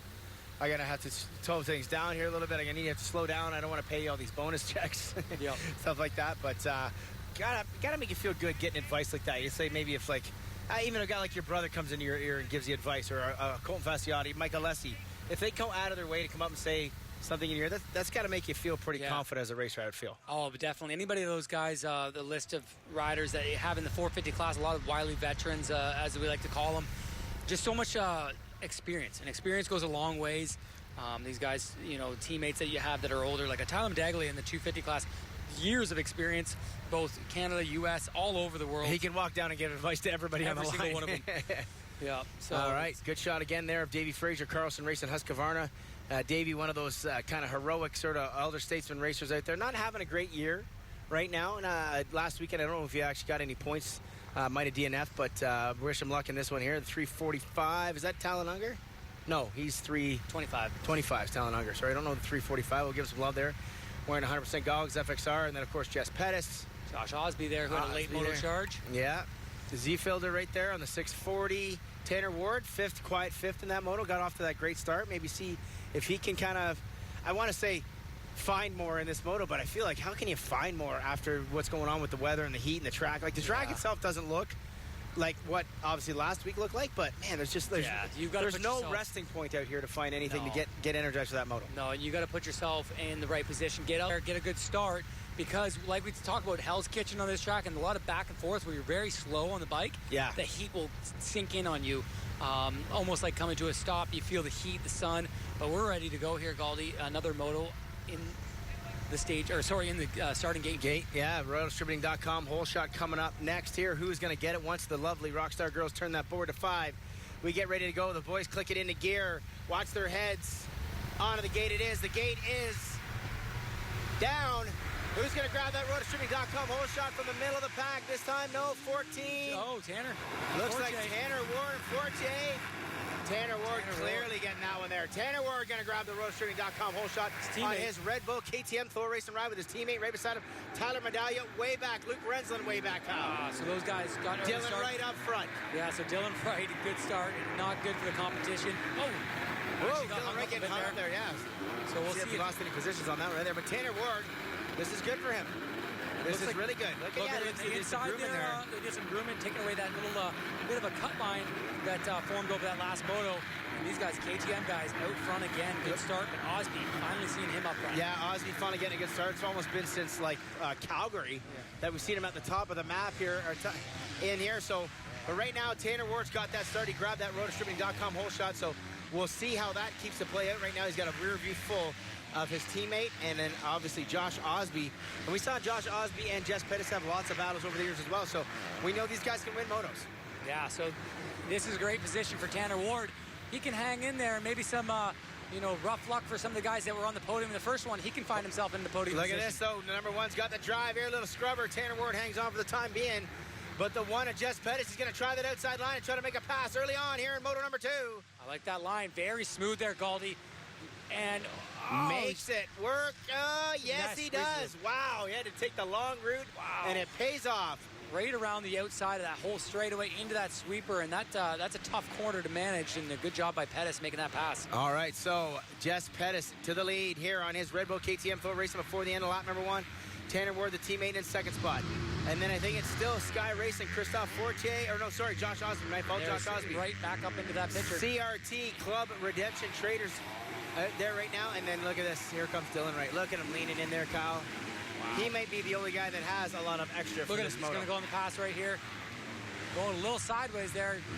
There's no love lost between Josh Osby and Dylan Wright at all as well. So we'll see how that works. It looks like Luke Renzlin in that 5th position as they cross the line right now. So Luke Renzlin still in a good spot here. Needs to make a couple passes, put himself in a better position to get a podium. Look at that, Dylan Wright using that inside line once again, but Osby shuts the door. Great defense out there by Josh Osby. Here comes Dylan Wright trying to make the move again. Oh, he has to slow it right down. Everybody going right to that tight inside rut. And that's what late in the day, I feel like this track just gets more in one line. And look at that little mistake at Osby, and that's what it's going to take. Nice setup by Dylan Wright, just kind of choked up the inside. But then Osby's got the drive back. He's going to cut him off again. Look at this pass. What a battle, Kyle Thompson. Yeah, just as you thought Osby was just going to let way there, he made that mistake in the whoops. He gunned it up the inside and made a sweet pass on the number 19. And that's one of very few passes that you see happen on the number 19. Yeah, 100% there. So Dylan Wright going to have to regroup it. Here comes Renzlin. He knows he's going to have to make passes right now if he wants to get himself up into that lead pack and maybe claim overall victory here after getting that second in. And look at this. Here comes Dylan Wright again. Up the inside. No, he's going to choke up and not try to make that pass this time right here. So CRT, Osby, Honda Canada, GDR Fox right now sitting in that 3 and 4 position respectively. Look at this. Now these guys are starting to switch up. Pettis still running that outside. These guys still on that main line. So Pettis starting to work these outside lines, and it looks like he's got a nice little gap. And his main competition, number 19 there, getting stuck in behind Osby, really having to work here early on. Looking at the timing and scoring time right now, he came across the stripe at 8th place after his pretty decent first moto after that crash. He was still able to get up and finish in 6th position, sorry. So we'll have to keep an eye and see if the number 5's got anything left in the tank. And there he is just at the back end, I believe, of this battle. But here it is right now. Dylan Wright is all over Osby. And like we said, there is no love lost between these guys coming into these races right there. They have not seen each other all year, mainly because Dylan Wright has had the edge on the competition. Yeah, so Dylan Wright just been able to usually take advantage of people making that pass, but Osby has got some fight in him. He was back in that first moto, as you see lap times go by. 2:06.5 for Pettis. He's pulled away 3.7 seconds, Goldie. Wow, Jess Pettis really feeling it here in this moto. There's this, look at this, Osby playing defense on Wright, and he makes him an offense on Tanner Ward. So Osby up into that second place. Nice move by Osby, and look at Tanner just struggling. And Brenslin is now on the back end of Dylan Wright. All right, this is going to be a moto here to watch, great race fans. Fox Sports Racing Live coming at you round number 5 of the Rockstar Energy Triple Crown Series here in MX 101 Sandley Park, just outside of Ottawa, Canada. You're watching moto number 2 right now. And Osby looks like the rider on the gas, got a tear-off stuck on the side of his helmet. That's always kind of an annoying thing. You hear it flapping there, Kyle. Oh, yeah, it just flaps. You just got to reach up and grab it again and pull. Oh, look at this. Oh, wow, my God. What a pass, stealing a line out of Osby's book right around the outside of those moguls. And he's able to make that pass on Tanner Ward. And now Luke Rensland sitting in that 5th spot. He sees that happen. He's got to go. He's got to make that pass in the Red Bull rider as well. Tanner Ward seems like he just doesn't have a little bit of fight in him these last couple weeks. He's getting these great starts and getting past, not with ease, but getting past without putting up much of a fight, Kyle. I feel like Tanner is just dealing with not being able to get that aggressive race pace early on, and he just gets swallowed up by some of these quicker guys and just can't match that speed. I feel like as we've moved east, the pace of this field has gone way up, and he's just not able to match the speed he had on the west. Look at this. As Dylan Wright has already made that pass on Tanner Ward, he is right on the rear end of Osby now. Rensland was right on the rear end of Wright just a half a lap ago, so the amount of speed and mistakes that these guys make in this 250 class is insane. But the man of the hour right now is Jess Pettis, who just went over that finish line. We're going to see that point, or that lead gap in the times. And not quite over the finish line yet, Goldie. Oh, sorry, my fault. Just in front of this battle here. My fault. That was not him. I thought that was him. You're just hearing the motor behind us. But he's got about a 4-second lead. We're going to see it by the stripe. It looks like the two behind him are really pushing the pace. So let's see what the gap is this time around. 2:05 for Pettis. And we have 2:07 for the guys next to him. So he's got a 5.5-second lead. Pettis is really showing his way of 2018 and really putting the pedal to the metal this last moto. Look at Rensland trying to get the drive. Did he make that pass? Yes, he did. Oh, look at this. But Tanner Ward back up the inside. But this sets him up for the outside here, and Rensland's going to dive to the inside. What a great setup there between these guys. Yeah, these outsides are really panning off. You see Tanner Ward dropping back to 5th. He's either 5.5 in this moto. But Rensland needs to get the power to the ground and catch up to that lead battle as he's lost touch just a little bit. Pettis coming by that midsection, heading towards Hell's Kitchen. And there's the battle on track there. We got the number 21 of Osby, and look at this, 19. Both taking that same line. We've seen Osby take it early, and now it's really shaping up. Yeah, that looks like that's the main fast line right now. Those guys can carry the speed around the outside and get around those moguls right now. And it's got to be those guys, these guys that can find those lines here in this moto. Look at this, Dylan Wright's got the drive. No, he's going to swing to the outside. Maybe try to go around the outside of Osby here as they get into this Hell's Kitchen double section. No, but watch Dylan Wright's line. Look at this. Wow. Look at that pass. And bake, just powered by him there. The Honda Canada GDR Fox bike gets the power to the ground, and he makes the pass, and now he's up into that second spot, Kyle. Yeah, so he's got his work cut out for him to try to run down that leader. Right as he made that pass, though, he jumped in for the overall, sitting with the 1-2. Pettis is, Pettis got 20 points in that first one. Well, they haven't made the cross past the finish line. That's why it hasn't restarted. So Pettis would get second overall, but right now, Dylan Wright would be your overall winner, making that pass on Osby.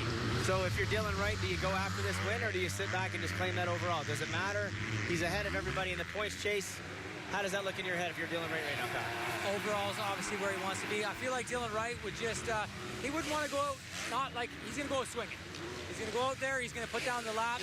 He's going to not let anybody have any victories over him without working for it. So let's see what he can do for lap times.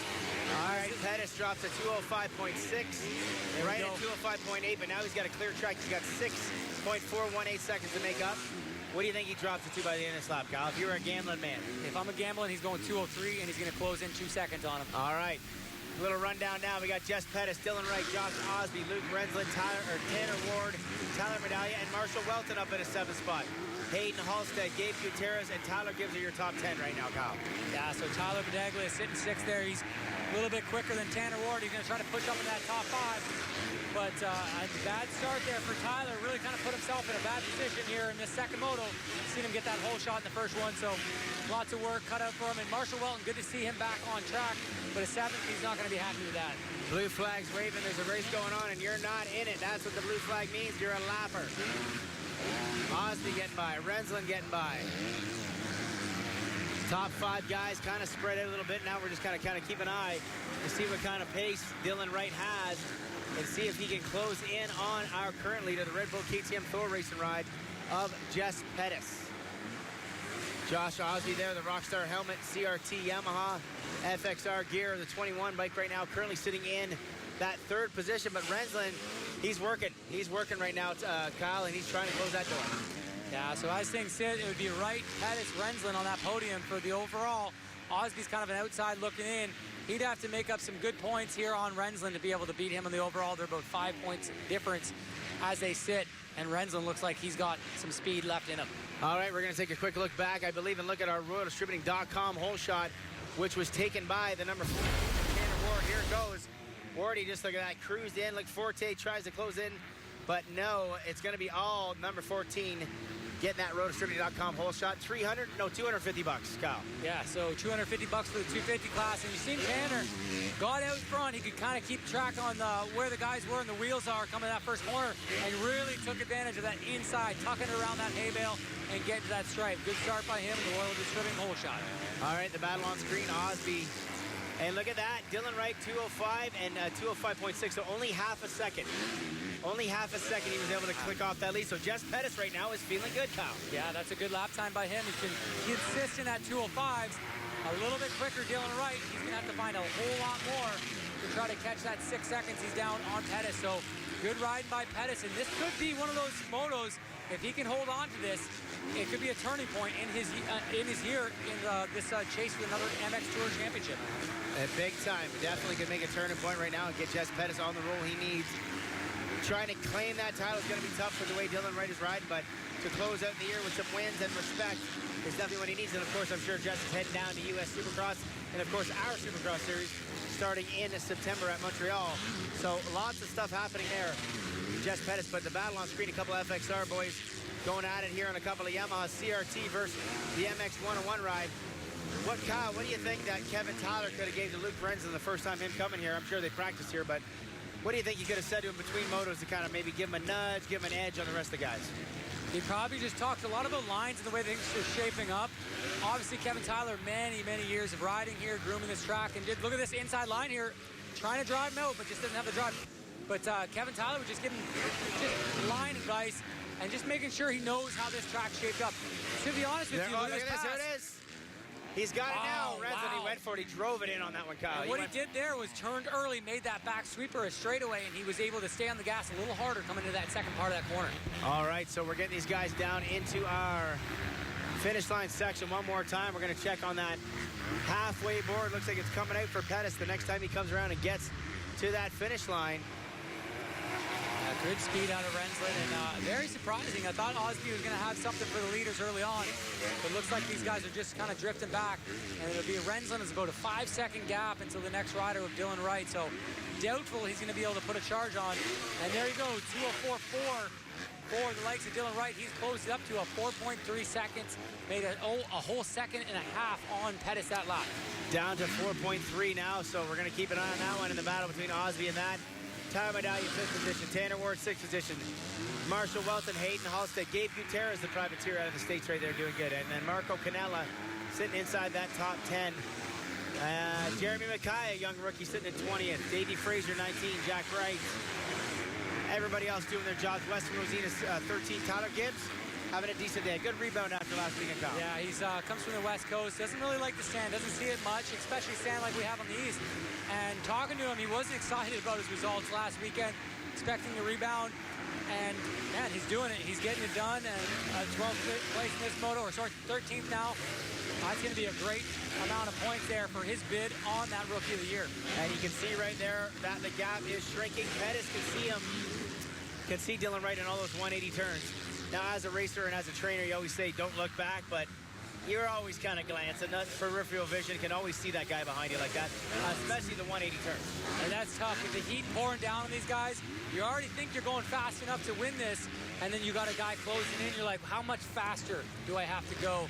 How much more speed or, entrance and exit speed I have to carry to beat this guy? He's closing in leaps and bounds now. He's down to about 2.5 seconds, Goldie. Yeah, he's coming strong right now. We'll get that gap soon as they cross that finish line just after a couple more turns. And Dylan Wright just can see he's got that pain in his teeth. The bit between his teeth there. He gets a little bit of taste, and he just keeps biting and biting and biting down. And no matter what rider you are, he takes a bite out of you, and he just crushes your spirit out there. Yeah, so going by the stripe again, we're going to get some lap time. These guys, 2:06.3 for Pettis, 2:04.6. He's down to 2.5 seconds exactly as we get through, not even halfway through this, maybe halfway. Yeah, halfway board came out last lap. Not bad. So halfway. So that's going to rejuvenate a little bit for Pettis, but he knows how much energy he's already spent. He's going to want to just really pick it up here, and he's got that GDR bike right in his rear view. Another great weekend for Pettis. Going to get up on that podium here. No problem. Overall, once again, that'll be back-to-back overalls. But again, you go back to the pits, and you look at the competition right now, and you're just kind of scratching your head. How the heck do you close this gap on Dylan Wright? He's able to be 2 seconds, almost 2 seconds a lap faster here, Kyle. That's it. That's remarkable. Late in the day here, still pounding out. And what's surprising to me is these guys are about, late in the moto there, we've seen the guys running 2:07, 2:08, so they're about 3 to 4 seconds faster than the 450 guys on this track. It's got to have a lot to say about, like, these 250s might be better suited for this track. It's not so much a 450 track like we seen last week. No, definitely this 450. The 450 helped you get over those deep holes in that chop. We're here. That speed, you're able to go a lot faster, so you can hang on to that little bike a little bit longer, I believe, out here right now. But look at this. They're both in our frame, 1 and 2. They are about to do war for the overall, for that second moto here. The overall is already in Dylan Wright's hands by 2 points. He doesn't need to make this pass. That outside line, not working. Not working when Dylan Wright's in your rear view, Kyle. He lost about 2 bike lengths there, Goldie. Oh, a little bit of a spin there by the number 1. And now it's all up to, GR rider there, Dylan Wright, trying to just make a clean pass and go on with his business. We know these guys got into it a little bit in that first moto. Nothing serious, but enough to be like, hey, man, I can take advantage of you leaving that inside open for me. Jess Pettis put up a good fight here. The Red Bull KTM Factory Thor ride. Number 1, our reigning champion, getting chased right now by the current points leader here in the 250 class for the Rockstar Energy Triple Crown Series. And, of course, Dylan Wright has got a stranglehold on the Triple Crown $10,000 prize at the end of the year. We still got Supercross to come, but the Outdoor Series right now looks like he's got it in his control, and he just keeps going and going. And look at that. He's not taking that same line like he always does. Pettis now picking it up. Yeah, that's a crazy line he usually has, but he just kind of like switched it back up. I feel like Dylan Wright can go anywhere here. You see Pettis find that outside. Very smooth coming in there. You see Dylan Wright taking every bump there, but they come out about equal. Dylan Wright, definitely the faster on track. See if he changes his lines up here. They definitely put a little bit of a buffer in that inside line compared to those first motos in that little roller around the turn section. And it looks like kind of Pettis he's pulled it out of bike length, maybe 2 bike lengths. So Pettis, he's got some fight in him here in this second moto, Kyle. And that's what he needs. A couple of those corners strung together. Maybe get in Dylan Wright's head like, hey, I'm not done yet. I'm not done fighting. And I have some good lines here, and I can get away from you if I need to. A couple different line choices there. Lapping into Duncan McLeod right now. We only got the 21 on our screen because we're looking at our overalls as well, which Dylan Wright is in control of. And here he is trying to make that pass in the Hell's Kitchen. Whoa, that bike kicking a little bit sideways all around there, Kyle. He's really laying it out there. And you got to think, watching him, he's scrubbing, he's fighting and pushing. He's spending a lot of energy right now. Yeah, he is. And he's taking the hard way around.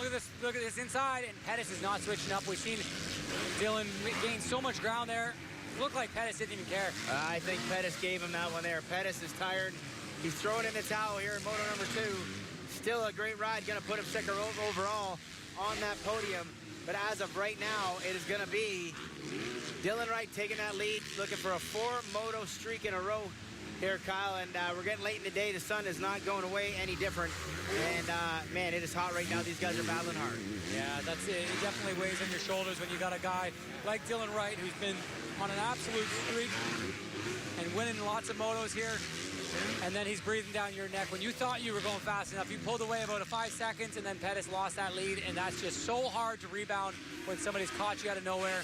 And now Dylan Wright is trying to slip away. We're going to see lap times coming in here.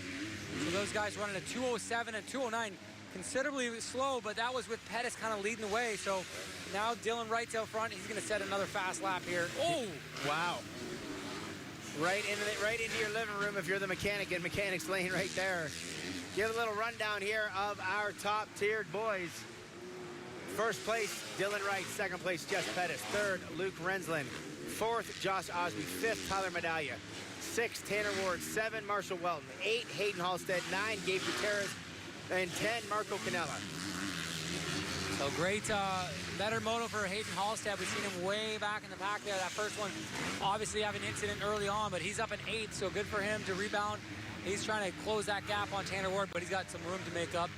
And here, this guy just pulling away. He's already got probably about 2 seconds on Pettis, and he's just going to want to just run away with this. You figure he drops a 2:05, 2:06 lap time in this moment? He's 2:05 right this lap here, Zaldi. He's on a heater, and getting by the lappers relatively clean, and that's what the only thing that's going to hold him up there. It looks like he ran on the side of that one, but he's just got to get by the lappers clean, keep his head up, and know where the guys are coming from, because sometimes you get clumps of guys that are still battling in the teens, maybe like 15 to 20, still in heated battle, and he's got to make his way through those guys, lumps at a time. Oh, yeah, looking definitely trying to make things happen here. So, Honda Canada, GDR Fox Racing, looking to go the 1-1 on the day. And looking at, we only got 36 riders out there, so it looks like we lost a few guys in the course of between moto number 1 and moto number 2. Where's Welton now? Welton's up in the 6th position. Oh, good shot of him on screen. Good timing. Yeah, so Welton struggling a little bit from the early speed we've seen him have in the West, but there he goes. Tyler Medaglia is right in front of him, and Medaglia is actually catching up to Osby slowly. He's got about just under 5 seconds to catch up to number 21 of Josh Osby, and then these guys are going to try to run the train here. So keep an eye on this battle as it shapes up. And Medaglia's got a lot in the tank. He's very fit, ready to go, loves all conditions, especially this heat. He would love this and just eat this up as a little feisty guy he is. I was wondering where you were going with that one there. Good job. Good job. And there he is on screen. Monster Energy Alpine Star Pillar Kawasaki, the number 5 of Tyler Medaglia. I'm thinking that this day is not going to be a satisfied one in the Monster Energy Cowie camp, considering where they're... Whoa! Oh, I thought that rider was stalling in front of him. What do you think, Kyle? I mean, he's going to get good points. He's going to have a solid day, but that's not where I think the team would have thought that he was going to finish. No, you'd be definitely expecting, top 3 for sure, even a win when you sit in that first place. I seen his team manager walk by. He didn't look overly thrilled. Obviously good to see him get up after that weird crash there, the awkward fall he had on this tabletop he's coming up to. It looks like Welton's actually putting some pressure back on the number 5. So let's see what happens here as the lapper kind of got in the way there. Duncan McLeod in the way of Welton gave Medaglia a little bit of breathing room. Yeah, gave him at least a good 3-4 bike length right there. So Tyler Medaglia a little bit, and then Osby just in front of that. So that's the best battle on track. Osby up over the tunnel, Tyler up over the tunnel, and then Welton right behind, sorry. And you got to think Welton might have the edge on these guys right now because he didn't finish moto number 1, so he had some good resting time. Yeah, so Welton's got a little bit more energy in the tank, and it's cool to see these guys. A lot of these guys are finding different lines this moto, kind of seeking those smoother lines from the first moto. Look at that. Welton right around the outside really gets a good drive in those rollers and able to pull up in the backside of the number 5. Oh, a little mistake there out of Medaglia. So let's see if Welton can make this pass out of Hell's Kitchen there. Welton now, let's see, you got Tyler Medaglia swinging wide. Here comes Welton on the inside. He's got the line. No, Tyler Medaglia playing great defense, shuts the door on him for the time being. Yeah, so Medaglia's got to get moving if he wants to catch Osby and not deal with this pressure he's got from Welton. So he's going to have to find some speed here. Those guys running lap times around 2:10, 2:11, and then Welton at 2:08. So definitely one of the fastest guys on track right now is the Sky Racing Welton. All right, Ty Medalia right now has got a full rear view mirror of the number 121 here. Late in this moto, the boys, Dylan Wright just crossed into 11th lap. So that's two board is out right now. So 2 laps to go. As we're looking at the battle on screen, these guys are just coming up to the finish line now. 2 laps to go. Who's got enough left in the tank here? Tyler Medalia or Marshall Welton? I would say Tyler's definitely the fittest of this trio here with Osby just in front. But it doesn't come down to that. These guys are all really fit and able to go fast. And Welton seems like he's got the lines figured out. Look at him being very creative out here, trying to stay out of that rough chop and carry a momentum as they get through that Lucas Oil Mechanics area, heading towards that big jump. Yeah, you got to like Welton's efforts right now, just kind of trying something different, like you said. Oh, look at that. Osby making that mistake. And now Medaglia pulling in there. So this is a 3-way battle for that 4th spot. Look at this. This is a great battle. This is the last battle we got on the track right now as the lead battle is not around no more. Rensland's all by himself. 4, 5, and 6 in the shot right here for the second moto in the 250 class. Kyle, this is going to be a great finish right here. Like I said, I feel like Welton should have the most strength out of these guys coming late in this moto. Yeah, so Welton not finishing that first moto. He'll still have some of the tank. But it looks like actually Welton fastest on track still and able to close the pass? He's got it. That outside line makes it work again. Welton's got the pass around Medaglia. That's an unreal pass there. And now Welton's got one more in front of him. This is going to be huge points if he can get around Osby. Trying to secure that second spot there. Obviously lost a lot of points in that first one, DNFing, so he needs every point he can get, and he's got Osby in his sights. Welton's right there. He can definitely try to close that door. He's got he's got 2 laps to go, or a lap and a half to go here to try to claim that spot and see if he can bring home just those points like you just alluded to, Kyle. That's everything, but everything he can to get points right now. His overall finish looks to be about a 13th place. If he's able to make that pass, it actually gets him up to about 11th overall, I believe. So pass is very important for Welton to make happen here. So back up to your leader, Dylan Wright. 1 lap to go. 1 lap to go. Looks like Dylan Wright is up into about 16th place of lappers. So some of the faster guys out there on the track, and he's getting by them. Super fast lap times. He's still at a 2:08, just much like his teammate we've seen earlier in the 450 class. Still ticking off really fast laps, but 5 seconds in front of Pettis.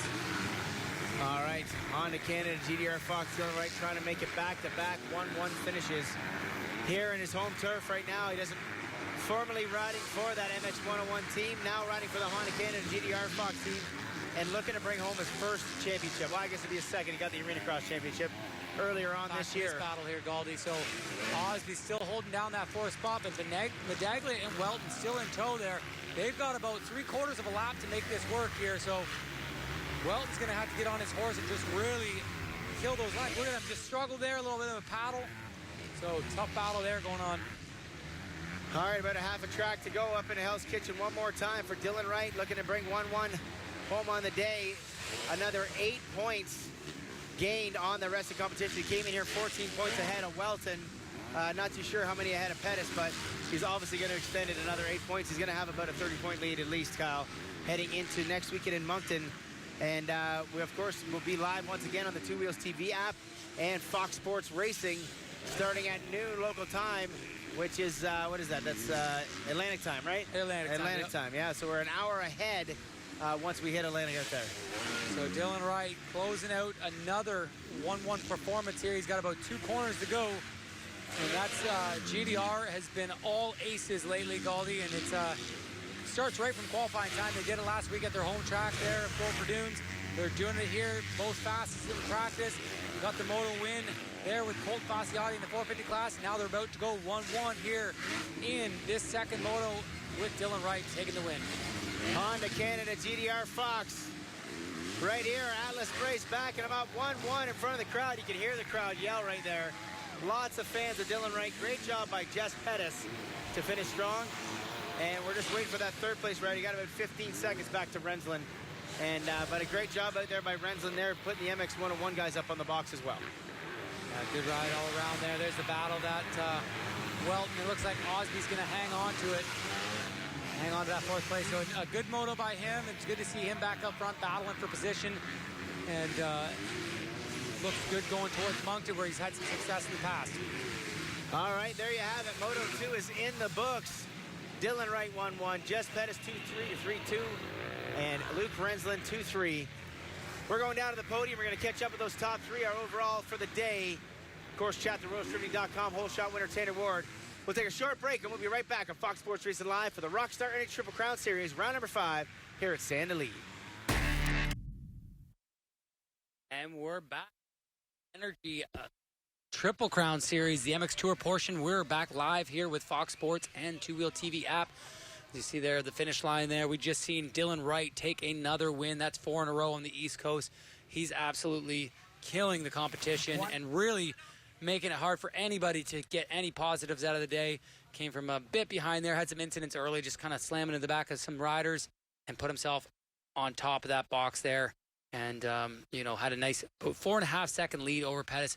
Pettis kept him honest, but just didn't have enough in the tank there. The last 4 laps, Dylan was able to take advantage and pull away.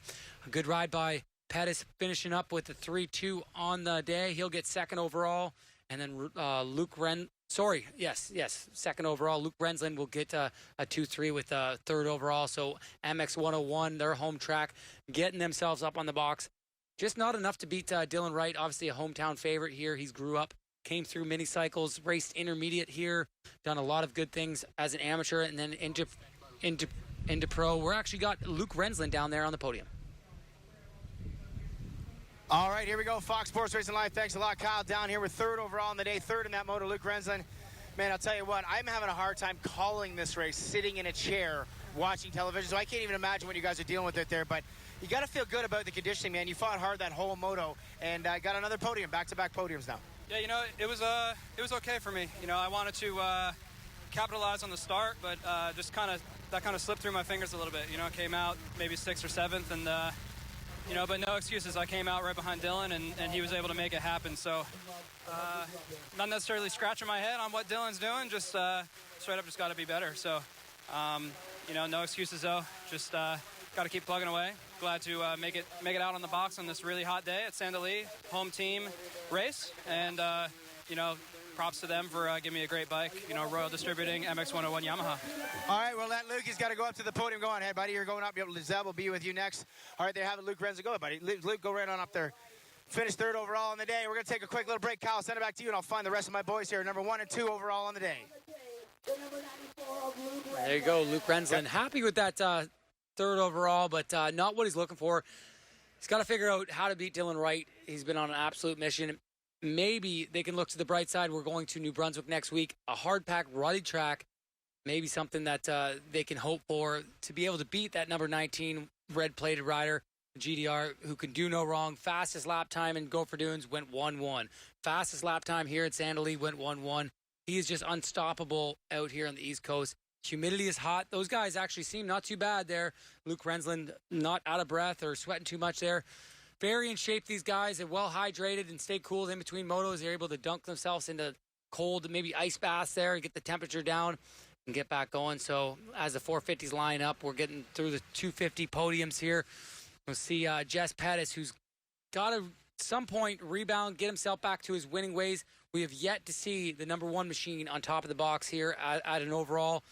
Jess Pettis kind of just not having the luck he had in the PG, won that first moto. Second moto had some issues, couldn't get the overall there. In the mud, struggled. Gopher Dunes had a bit of a struggle, still landed on the podium, no wins. And then come to here to Sand Del Lee, we seen him get a moto win last year here and just couldn't get that moto win today or the overall. So let's see as we move further east to Moncton, New Brunswick next weekend, if he can get that first overall for him and that KTM team. So on to the next, Josh Osby able to rebound there in that first moto. He got a 6th and went 4th there. He's able to get himself close to that box, not on the podium, but good racing there. And here's some clips from the moto. Tanner Ward jumped out to that hole shot. Pettis able to make that pass first lap around. He had some nice outside lines, kind of caught his teammate by surprise there. Tanner dropped back there. He ended up in 7th place, so not the best finish for Tanner. Look at this. This is where Dylan Wright ran into some troubles. He got caught up between a couple riders there. and he got midway through. Osby and Rensland got into a heated battle there midway through that moto. Rensland able to make a similar pass as we seen Pettis early, drive through that inside, make that pass on Osby, pull away. Osby, this was actually, rewind there, Osby got passed by Dylan Wright, and then Dylan Wright went after Tanner Ward. So Dylan Wright had to pass all the fast guys again this moto, maybe not Welton or Rensland, but made some short order of those guys. Pettis way out front. Dylan Wright finally gets himself into second and able to close that gap there slowly but surely and make that pass on the number one machine. It's got to feel good no matter what. You pass the number one guy, that's got to feel good for Dylan Wright, even though he's on a heater. This is the late battle we had. Look at this. Marshall Welton blasting around the outside, making that pass on hometown favorite Tyler Medaglia. Tyler wouldn't be able to get him back, and Welton trying to go on to get by Osby, just didn't have enough time. And there's that pass for the lead. It looked like Pettis kind of just gave way. About 4 laps to go. Maybe the heat sunk in, couldn't hold that pace. And Wright went on to about a 5-second gap after that. Just cruise town for the number 19 as the hometown crowd went nuts when the number 19 went over the finish line. And another moto win as we look onto the track here. And the heat is extremely hot. We're outside here in the booth, and it is a scorcher here in Sandali. Humidity high. It's about 44 degrees. And she's warm. You see the sprinkler system here at beautiful Sandali. These guys keeping the track perfectly moist out there. Lots of good traction for these guys. And 450's lining up. They're going to have a good moto here. We're actually standing by the podium. We got Galdi down there with another one of the winners. Oh, sorry. Radio, we actually don't have somebody down there. I apologize for that. As you can see, a good shot of the sprinkler still giving her there. And we're a good 10 minutes away from this hot lap for the 450 guys. They're lining up off camera, starting to pack their gates, getting ready. As we've seen first moto issues with Nicoletti crashing just after that the starting line section, actually the mechanics area, and busting a rad. He was able to go back into the mechanics area, get that fixed, finish the race, but scoring no points. He will take that red plate off after this round. But we're actually going to go to a quick commercial. We'll be back with more race action. And we're back. Rockstar Energy Triple Crown live. We're with the MX Tour portion here in Sandali, just outside our nation's capital of Ottawa, Canada. And we just got done that 250 moto. We've seen another 1-1 out of Dylan Wright. Pettis going 3-2. Rensland going 2-3 for the MX 101 squad. And we're just getting ready for these 450s to come out. We got a bit of time here. And just working through, the track grooming, getting everything prepped here. Got Galdi back in the booth. How's things going, buddy? Oh, my dear Lord. We're having camera issues at the podium. God almighty, I hate issues. But you know what? We're still going racing. I got a chance to talk to all the boys. They're all pretty spent. And I heard Jess Pettis talking to former team manager or team owner Johnny Grant there and say the track is extremely rough right now. Oh, wow. So maybe they're getting to see a little bit of a difference in Lee. Yeah. But as we got some time to kill, let's go catch up with the CRT rider, the number 10 of Keelan Meston, another funny cat. We have another fun little interview. Another good time right here. Check this one out, race fans. Okay, right away, Keelan. I probably butchered it a few times. Give me the exact team name. I see it on the shirt, but I want to know the team name that you're riding for right now, so I stop butchering it. All right, the team name is Club MX Traders Yamaha. See, he butchered it too. See, it's not that easy right now. But so we don't. This is not an end. We don't stop here. You got to keep going. Yeah. No, it's CTR Motorsports and it's Club MX Traders Redemption.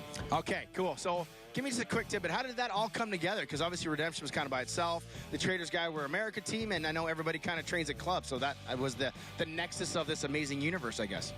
Yeah, I think over the 2018 season, just both teams, the Club MX Redemption team and then the Traders team, were meeting up over various events throughout the year. Did they have beverages and talk about it? You'd hope so. You hope so. Well, they hired you. They must have had a couple to be like, I got to get the 10 guy. He's a good dude. Cheering out there like that, right? Yeah, I think that's how any business negotiation Yeah, exactly. goes, right? That's the best way to get it done.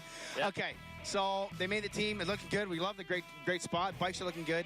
Just give me your thoughts so far on the year. I mean, a couple ups and downs. Calgary obviously went well again. A couple good starts. Last weekend, not so good at Go for Dune. Just kind of give me your synopsis of how it's gone. Yeah, it's been a bit of a roller coaster. Obviously, I don't think I've finished anywhere where I've wanted to be, but I've put in some good rides. And, yeah, that's just how it is year after year. Sometimes it's good, sometimes it's bad. And but you just try to regroup for every race and make it happen. So, but I'm just happy to be on a motorcycle. So. You got a full squad under this tent, man. You got like 17 different riders, personalities like crazy. I feel like you're the clown. I see your Instagrams. You saw the cowboy thing you did there a couple times. You like to have some fun. You like to keep it loose, and I feel like that's one of the cool things. I think that's why the fans kind of like you so much. They can kind of, the personality really comes out whether you're on the track or off the track. You got to feel kind of proud of that. Yeah, no, for sure. I think, like, I kind of see how, like, it's just a bit of a trend in our sport that the guys have to be a little bit robotic and push the product or just thank their sponsors or what have you. But I don't know. I just like to keep it a little loose and I guess step outside the grain and be myself. You know, like I mean, I may not be winning races and gathering followers that way, but I'm just showing what I have. And if it's my humor or personality, I'm going to put it out there. So I feel like you just lost all the sponsors now for next year because he didn't give them any love. Just kidding there. A great asset right there. And that's kind of something I want to ask you about too, Keelan. That personality, you see like the robotic types. How do we kind of, like, we need more guys like you to help sell the sport. Like you see those guys like the Roxons or Adam Cincerillos, these really popular characters down in the States that we follow along quite well. Even Antonio Caroli in the GPs, he's very outgoing. How do you pull that out of these robotic kind of guys and get them to know that, hey man, this is supposed to be fun too. Like you're supposed to have a good time as well as trying to be serious about it. But it's hard to separate. Yeah, I mean, I'm sure it's tough for any rider. It might develop from the atmosphere they're bred in from year to year. I really don't know, but with the CTR gang, I just think it's pretty fun under the tent, and I feel like I can be free to be myself, and yeah, it's good. So I don't know. It's a sweet team, and I feel like I can crack a joke here and there and not get a slap on the back of the hand for it. So always like that for sure. Yeah. Talking about the season once again, there are things like it going not too bad. We're heading into Santa Lee. What are your thoughts on this place here, East Coast? It is definitely not going to be a cool day. We're going to reach upwards of a 40 above for the temperatures here. I know you train your butt off, so that's not going to be an issue. How do you kind of prepare for stuff like that, or is it just like gate drop and, okay, let's just see how it goes? You know, I think you can prepare all you want, but I think when the day comes around, that's when it's a true test of your mental game. And yeah, you never really know if you're ready until the gate drops. So are you ready? I hope so. I'm ready. Oh yeah. Hey, welcome back, race fans. Good shot of Keelan. Look at the hair on the character right there. Another fun time. Really enjoying those interviews right there. Good chat with Keelan Messon, one of the characters in our pits here. Final moto getting ready. They are in the gate. They're getting ready to do their hot lap here in just a couple minutes. One more look at the very, very muscular. You look short flexed. when you're standing with Keelan, though. I got to say that. Oh, I actually was going to get him to stand in the hole. He's like 7 foot tall? Dude, he's big. Oh. I'm either shrinking or he's what are just... you, 5? Are you 5? I think I'm 5'9", 5'10". A little bit taller. 5'9", 5'10". Okay, we got one more little hot pocket to get rid of here for sure. A great place here to come ride, and they got schools, they got a race team, they got great people out here at MX 101. Let's get to know them a little bit better, and maybe you might want to know them as well after watching this.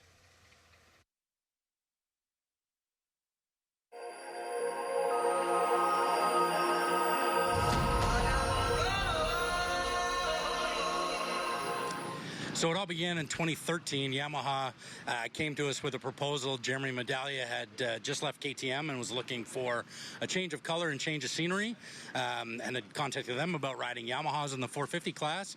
They approached us, being that we were close, said, you know, what about you guys teaming up with him? Would that be a good thing for the facility? We jumped right in, said yes, and away we went, and off we were going racing that year. So 2013 was super successful.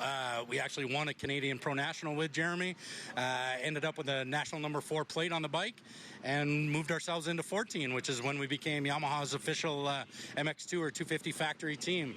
Had Jesse Wetland that year and Dylan Wright. I think we ended up a 4th again that year with those two characters.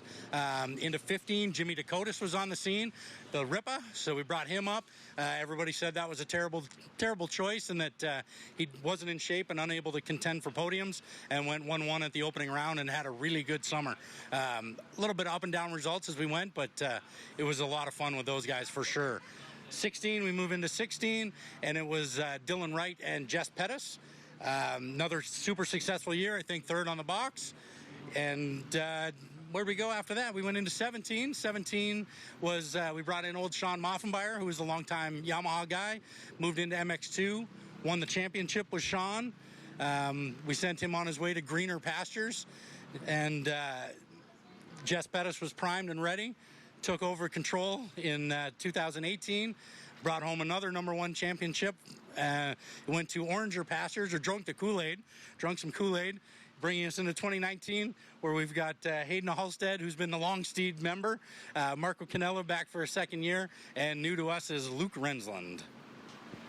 Yeah, I mean, in Canada, we get poked at sometimes for maybe being a little too laid back, a little relaxed, it's politics on this, that, whatnot, but, at the end of the day, we're here to win, and when that gate drops, it's as serious as it is anywhere, on the continent when it comes to racing. And, us here at the Royal Distributing FXR Yamaha team, we might be a little more laid back than most when it comes time to chill, but we're here to win. I mean, these guys, we take it seriously, and we're here to do a job, and that's to be on the box every weekend and standing up with a #1 plate at the end of the year.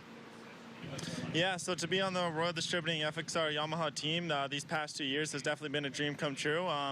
Obviously, seeing them win a championship, just going into pro, I knew that they were a top team and had some of the best bikes out there on the track, and always watched up and always looked up to them a lot growing up, seeing like Jesse Wetland coming from the back of the pack, crashes at Gopher Dune, seeing him come up and get podiums, and yeah, they just look like a good team from the outside, and now being able to work with them on the inside, I know that they take a lot of pride in what they do. We all have a good relationship, having a lot of fun with Luke being my teammate this year, and me and Kale stayed together all winter, and yeah, it's just we have a lot of fun together, but at the same time, it is business. We are here to do a job, and trying to do it to the best of my capability. And yeah, so having Kevin Tyler as our team manager is amazing. A lot of people don't realize that he was a very high-level racer in his time, racing Supercross and a lot of outdoor nationals, and it's important for a team manager to come from racing and know what it takes and know what it's like to be out there on the track racing 30-minute motos. And yeah, he definitely knows what he's talking about, and he's been in a lot of situations that I've been dealing with or been in, and yeah, he just always has good advice and knows what he's talking about. Yeah, so to be a champion in Canada obviously is no joke. These guys are top tier, top level racers, and I think a lot of people don't realize that and don't take it as serious as it really is. I mean, there's 6, 7, 8, 9, 10 guys that can go out there and be on the podium every single weekend, and it's a dogfight every time we get on the track. And I really believe that we are some of the best racers in the world. Like, a lot of people might not think that, but we're putting a lot of work into this, and it takes a lot from the team, from the riders, from the training, from the day in, day out grind to be out here racing and trying to get on the podium every weekend. All right, welcome back, race fans. There, a great little piece with the MX101 FXR Yamaha crew, Royal Distributing backing them up as well. And one thing I didn't get a chance to sit down, I kind of got thrown in the mix with that yesterday, is I didn't talk about how these guys also run a lot of amateur schools. You can come here as like a kid on a 50 or even a kid that is a pro racer. We actually have one of their guys out here in the 250 class, Jamie Powell, intermediate racer that went to these schools and stuff like that. So one thing that we kind of missed on that, but I mean, the team itself, we always kind of poke fun that they never have any money and they can never pull it off like that. And they do a great job, and right now Rensland's carrying the flag. Marco Canella doing decent. You got, what'd you say there, 8th in that second moto? I think 4th overall. Sixth overall, I think. 3 top 10s for those guys in that second moto, and they call themselves actually the Talent Factory here, MX101 school. So very cool. They go, hit up the amateur nationals here in the summertime, which is Deschambault, the ECAN coming up here. So Eastern Canadian National Championship, and then finish up at Walton Transcan, which we always see you race there. And a cold Rockstar and a blonde hair flip gets me every time. Yeah, I need that right now. Gets me every time. On track, we're looking at right here the final hot lap of the day. We have been brought to attention that our last moto, we didn't get a chance to know about it beforehand. The moto was cut 3 minutes short for safety reasons because of the heat. We were reaching upwards of around 113 on the scale here. So heat is a major factor, and of course, we know some very close people that have passed away because of heat exhaustion, and we've seen stuff like that happen today. This moto as well now is 3 to 5 minutes shorter as well, still +2. But it's all about safety. That's the reason we go about this, Kyle. It's not because we think the guys can't handle it or they're not major athletes, whatever it is. We're trying to keep people safe out here, and when you're reaching the temperatures that we are today, myself and you right now, we've been standing here all day. We're feeling the effects of this. You can't even imagine wearing a full suit all day and then also doing the motos. Yeah, and you've seen those guys come off. You mentioned Colton Fasciotti had bags of ice around his feet, and he looked like he was suffering from a bit of heat exhaustion that first one. So just shorten it up a little bit in the moto. And like we talked about on commercial there, it doesn't affect the moto intensity because later on in the moto when it's hot like that, these guys are just in survival mode. So let's shorten it up. Let's give them a little bit of a closer window to maybe push through it, and we'll have battles throughout. So we'll see how this shapes up late in this one as we shorten up by 3 minutes in this. So it'll be 27 plus 2 laps as the champ gets lined up. So I guess, that cold, wet rag that you got delivered to you wasn't something that could be... my God. It's a Sharzy. Oh, my dear Bert. Oh, my. Does that ever feel good? The riders would want one of these on the line. Yeah, a lot of these guys wearing ice vests or cool rags around their thing, frozen, just to trying to keep that core temperature down before they go out. Like you said, Alessi was actually wearing a camelback in that first moto. He had a camelback in that first moto there and came off, and he was still zonked. When he hit under the tent, Danielle, his lovely wife, there was just pouring water to him right there. There's the boys filling up the gas tank. Just right there taking a good huff off some super race fuel right there, going into Colton Fasciotti's bike as he gets ready. Again, that inside gate, he made it work in Moto number 1. You got to think that it's going to work in Moto 2. The veteran, he knows where to go and knows how to get the job done. And he... extended his points lead by quite a bit in that first moto with the bad luck from Phil Nicoletti, the Cole Thompson not having a great ride. So he's sitting pretty. He's sitting pretty as we're getting ready here into this Moto 2. So if he gets a start, he obviously has got to go for it. But if he doesn't, does he just kind of settle back and sort of see where those guys are at? How do you play that game? He just he's a veteran rider. He knows how to, in a situation like this where he may not feel his best, he might feel a little overheated.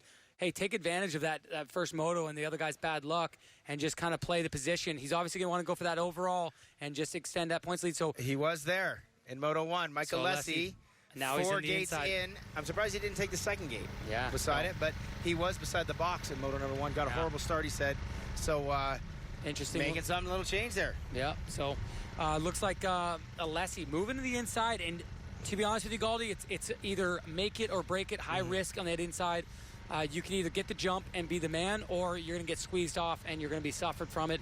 So if you start near the box or just a little bit further out, you can kind of sweep that first corner and just hope for the best if you're on the inside that you get that jump. And we know Alessi can get a jump. Well, I did not get the jump in my 2-stroke moto, and he...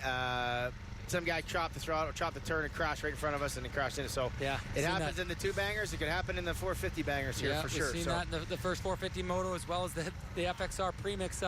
We've seen Galdi in earlier, so you got to get that jump from the inside and stay out of trouble.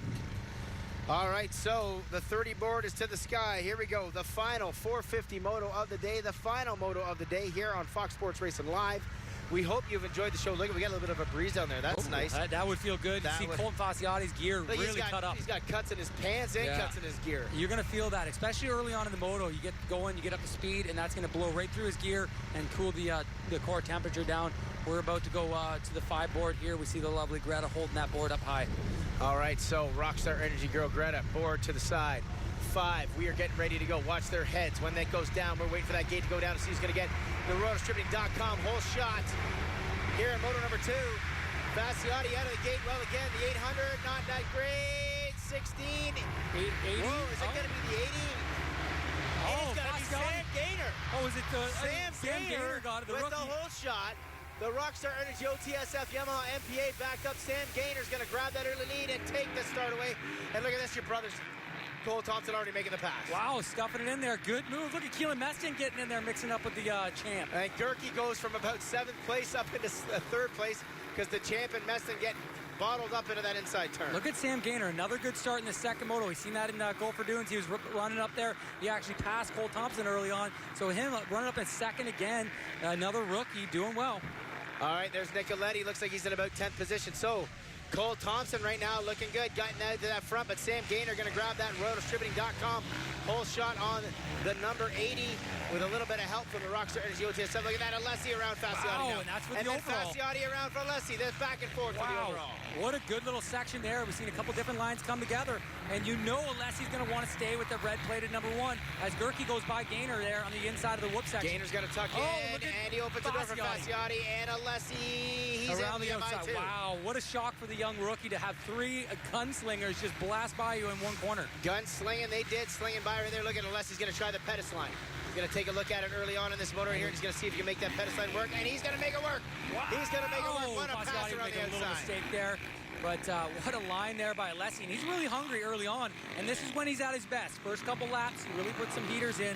And he's able to run these guys down. He's put himself in a good position for this overall, Galdi. All right, so Fasciotti now back in that 4th spot. Still leading the way is Cole Thompson, the 16. Pulled out about 4 or 5 bike lengths on this first lap. The 800 now into that 3rd position. And that would put them tied for the overall as it stands right there. Or not tied, sorry. But close in the tie as far as the points go. What they do, the point system, a 1-4 and a 2-3. I believe a 1-4 still beats that. But we're still a long ways away, Kyle. We're just about to get the green flag here for moto number 2. Yeah, so moto number 2 just getting underway. Green flag is out, Galdi. All is good. And they just come by the stripe there. We're going to get some gaps as we go along. Looks like Alessi very hungry early on. He's already put some good time on his teammate, Colton Fasciotti. So look at these guys just coming through that Lucas Oil Mechanics area. All taking similar lines. That outside, very smooth as these guys close in on Thompson. Wow, they're really leaving Fasciotti right now as his first lap was not a good one for Colton. Fasciotti 4, Sean Moffmeyer 5, Meston 6. There's Phil Nicoletti up in his 7th spot. Gaynor, pole shot back to 8th. He's getting an education here today. Yeah, that's an early education on that first lap. It looked like he was posed to stay there, but he just got zapped by 3 guys in a row and probably really put a damper on his mood going forward. So look for Nicoletti to come on. We've seen him late in that moto after he got that rad repaired. He was putting in some fast lap times similar to Colton Fasciotti's speed. So let's see if he can do it this moto. All right, watch that 800 there, Smart Top, Bullfrog Spa. GDR Honda Canada helping him out as well there with the bikes. Sitting in that 3rd spot, Thompson. Here comes Gerke. Look at Gerke. He's trying to make a bid.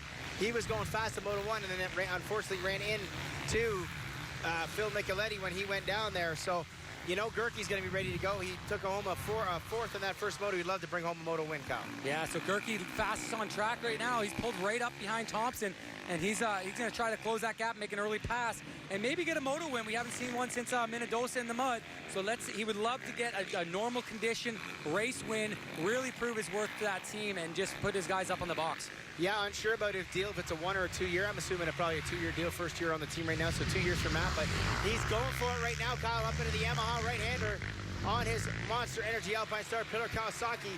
Look at him there, just gingering around the inside. Matt Gerke is feeling it here in moto number 2.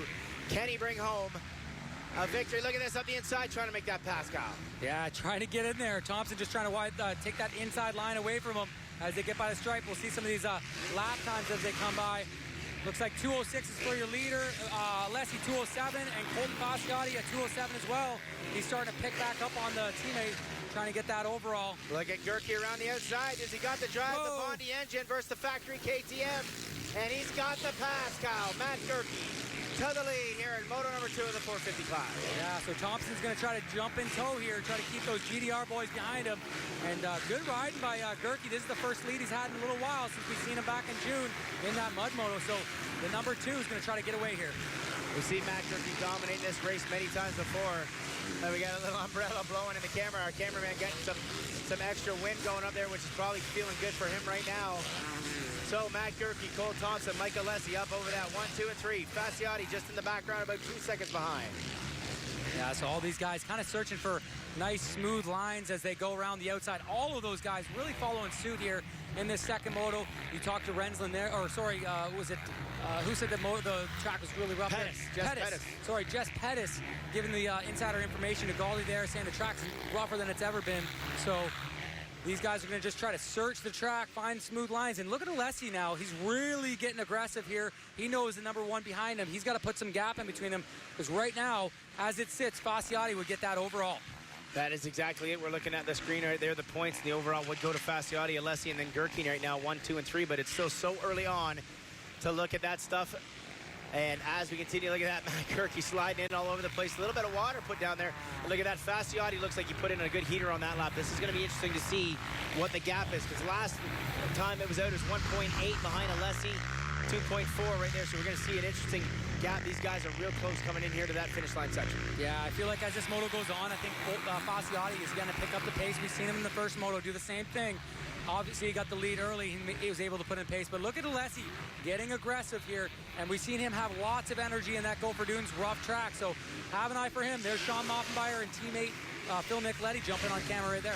Yeah, Phil Nicoletti, unfortunately, no points at Motor Mountain, loses that red plate right now, and likely would have lost the lead in the Triple Crown Series as well, Kyle.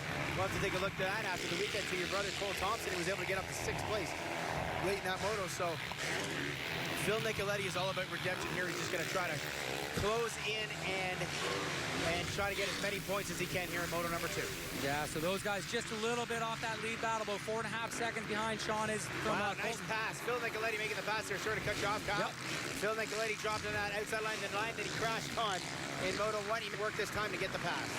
Yeah, so look for him to try to climb up this ladder and get as many points as he can, both on the MX Tour and the Triple Crown Series, as those leaders about 4.5 seconds away from Phil Nicoletti and Sean Moffenbauer, the Rockstar Yamaha riders. So looks like a bit of a slow pace compared to last moto. Alessi a bit aggressive out there, but Gerke looking really smooth out front. He's going to try to get away. He's got about a 2-second lead on Thompson right now. All right, we're going to take a little step back and took a whole shot right now and watch the number 80 Rockstar Energy OTSFF Yamaha ride of Sam Gaynor, who was beside the box there.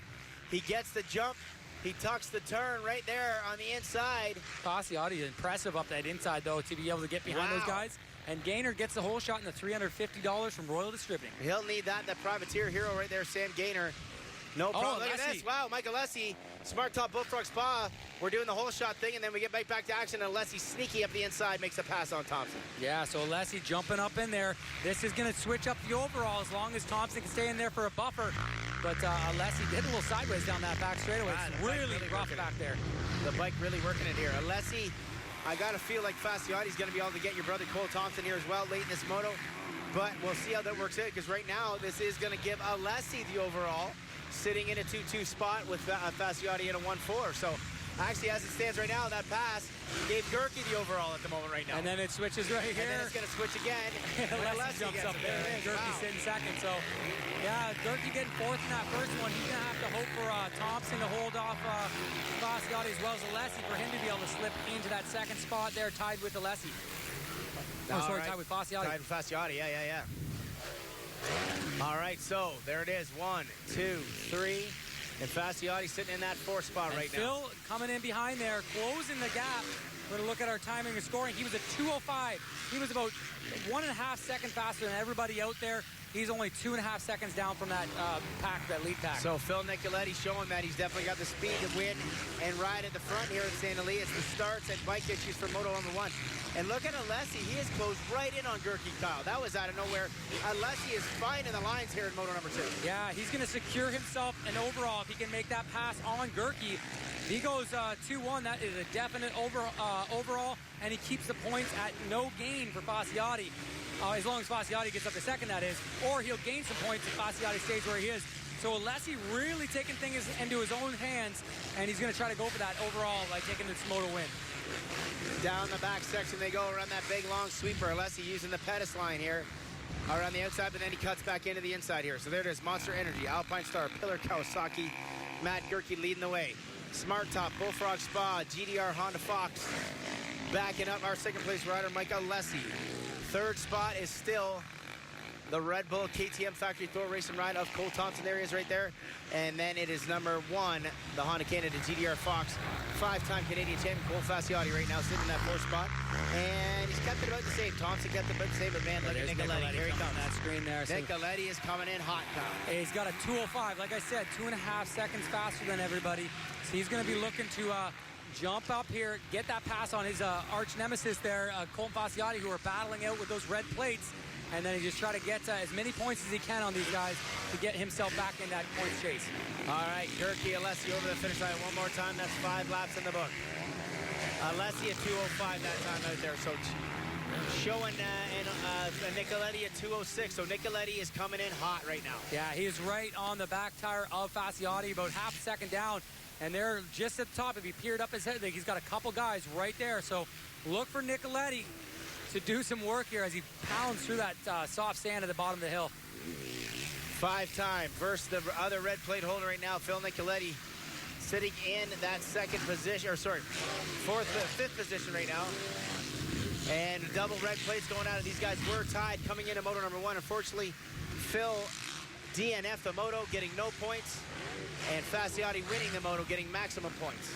Yeah, so here they are going battle out of now, Kyle. Yeah, this is going to be a good battle. You see Phil's number plate full of roost. He's come through a couple riders there. Obviously, had to pass his teammate there. Now on the back end of the number 1 of Fasciotti. So watch these guys. And look at that. Phil Nicoletti just trying to take a different line, get some speed around the outside. He's going to want to make a move quick so he doesn't have to swallow too much dirt here, Galdi. We haven't seen a lot of passes going on in here all day, but Phil's, man, is he ever like doing wide lines. Yeah, he's driving it wide there in that soft stuff. Loses a little bit of speed, maybe saps up some energy, but he's just trying everything to get around that red number 1. You got to admire his effort going in there to do that right there for sure, trying to take chances, trying to search. Maybe it works out later down the road as they close out this moto here. We're about 5.5 laps into this race, and it's still Matt Gerke leading the way with Mike Alessi chasing him down. The 450 final moto of the day. The temperatures have reached upwards of close to 50 degrees Celsius here, and they have shortened this moto by 3 minutes, so it's a 26-minute plus 2. These riders don't look like they're feeling the effects of it either, Cal. They're charging hard. Yeah, I know these guys are definitely laying the beats to this track there, going hard early on, but it looks like Fasciotti's just not up to the same pace he was in that first moto. And you know what, it's got to be a bit of a mental. He doesn't want to burn himself out. He's still got 3 rounds after this. He's going to try to collect as many points as he can on the guys that he's battling with. The guy that he's got to focus on now is actually his teammate who is slipped into second in this chase. Yeah, exactly, right there. So, here we go. Oh, look at this. Phil's got the pass made. Wow, what a good pass by Phil. Just kind of like showed him he was there, and then you see Fasciotti just had to give way to him. Phil Nicoletti helping Mike Alessi. You ever think you'd hear those words? No, yeah, so Filthy Phil out there putting some time in between Mike Alessi and Colt Fasciotti and tightening this championship up. We know that Alessi lost 3 points in that first moto, giving Fasciotti a 20-point lead in this chase. But these are valuable points here as Alessi trying to track down that number 1 spot. And he's lost a little bit of ground to the number 2 of Matt Gerke. All right, so Gerke pulling away. He's got it up to 2.4 seconds. Thompson looks like he's kind of closed it back in now when you looked in behind there. So a real game of tug of war right now. Nobody really looking to pull away from stuff and not let anybody get too far behind. I would have to say, Galdi, that we're going to have to keep an eye on the number 54 machine of Phil Nicoletti. He has got to be the fastest, most aggressive on the track right now as we speak.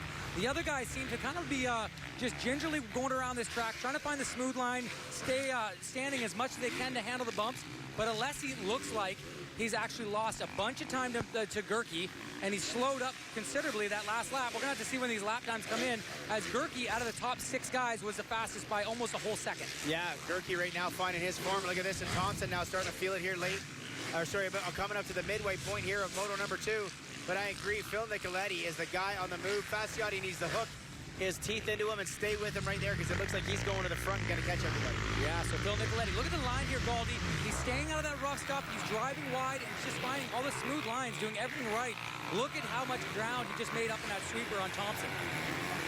Phil Nicoletti is putting the power of the ground on that Rockstar Energy OTSFF Yamaha ride right now. So Matt Gerke crossing the line. 207.9 for Gerke, 208.7 for Alessi, 207.5 for Thompson, 205.9 for Nicoletti, so putting an absolute heater. He's 2.7 seconds behind on Thompson. Look at him. He's going to be able to just get right on him this lap. He is only 3, 4, 5, 6, maybe 7 seconds, not even 7 seconds out of the lead right now.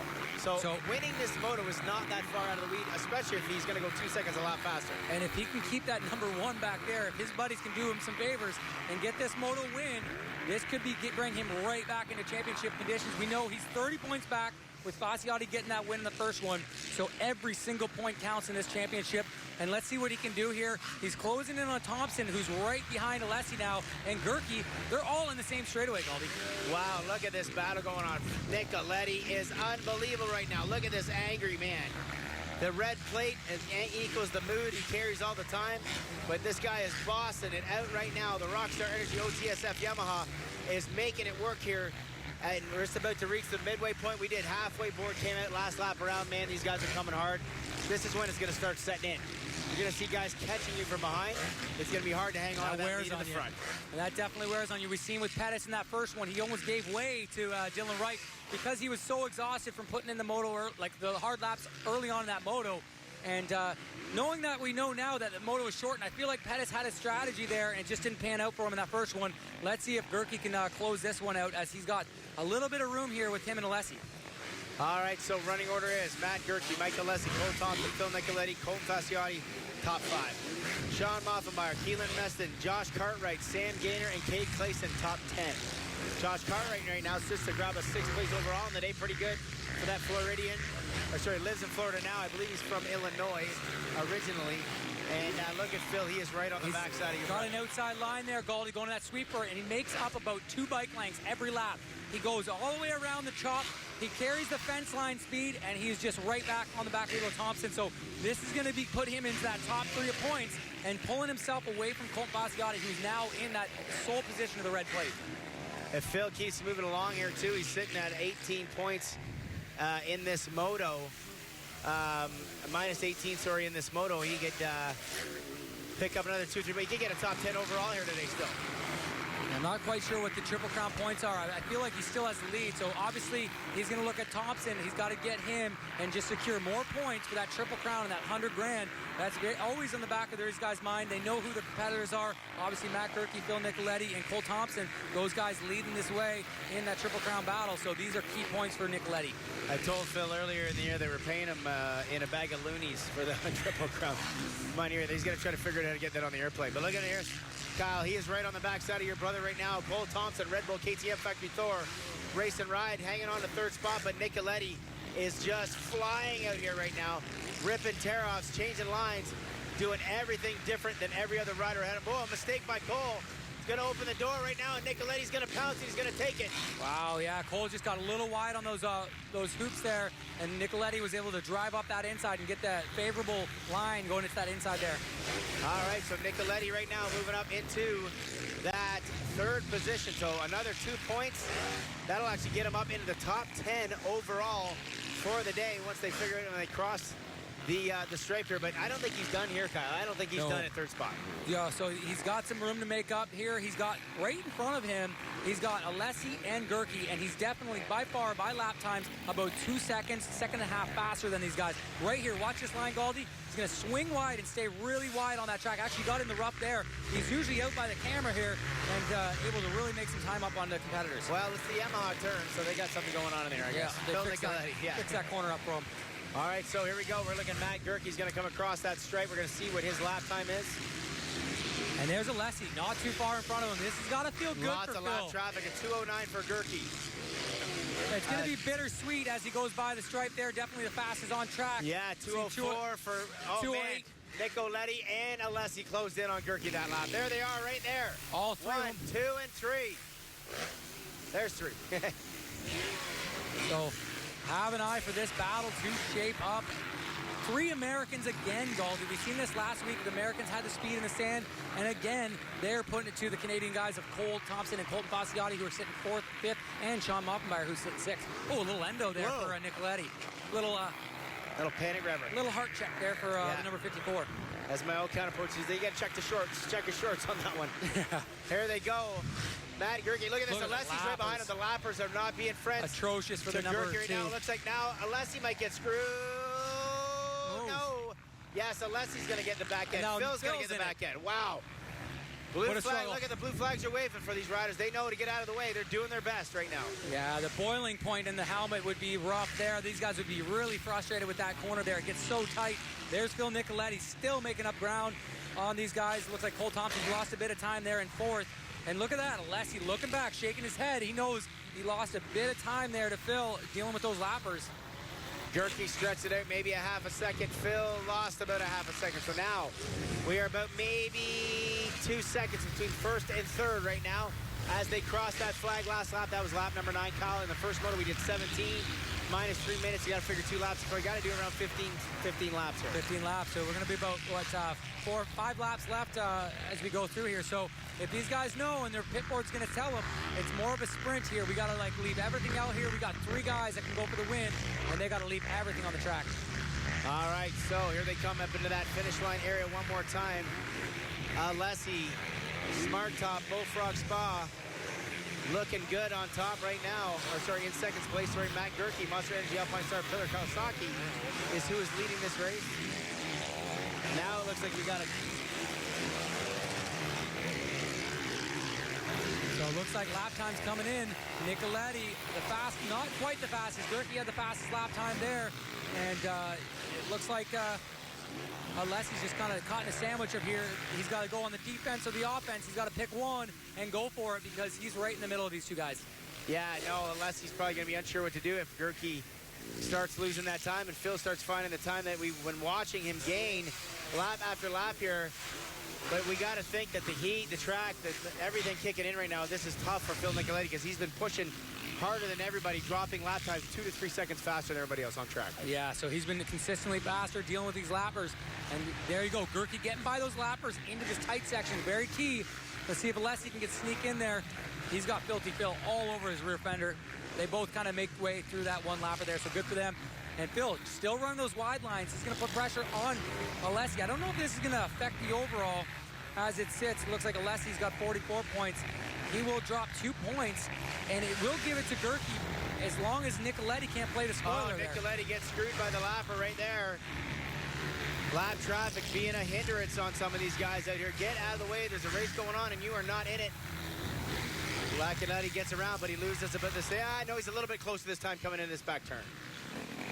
There you go. Alessi and Nicoletti making their way through those tight S-sprint bends. This long sweeper's got to be tough late in the day as it gets polished up. And Nicoletti's going to have to make a move here quick because it looks like Gerke's trying to start slipping away. He might know with the situation. And he's got the overall in line. If Nicoletti, his fellow American, can make his way by Alessi. Oh, look at Nicoletti going back to that outside line now, Kyle. He's switching it up. See if he can get the drive and maybe cut it in on Mike. There he goes. He's got the drive. Mike hits a kicker. Phil gets the drive. He's going to try to make the pass. Coming into the outside here. He's got it. He's got the driver on the outside. What a pass by... Oh! Oh! Wow! Alessi just smokes right into Phil Nicoletti. That is not going to make him happy at all. Wow. Do you think he could be any more, Matt? You came from behind, you caught him, and now he's not too far in front of him. It's all fair in this now. There's no friends on the track. Wow. And Phil Nicoletti's going to try to run him back down and see what he can do. Wow, that was a hard hit there.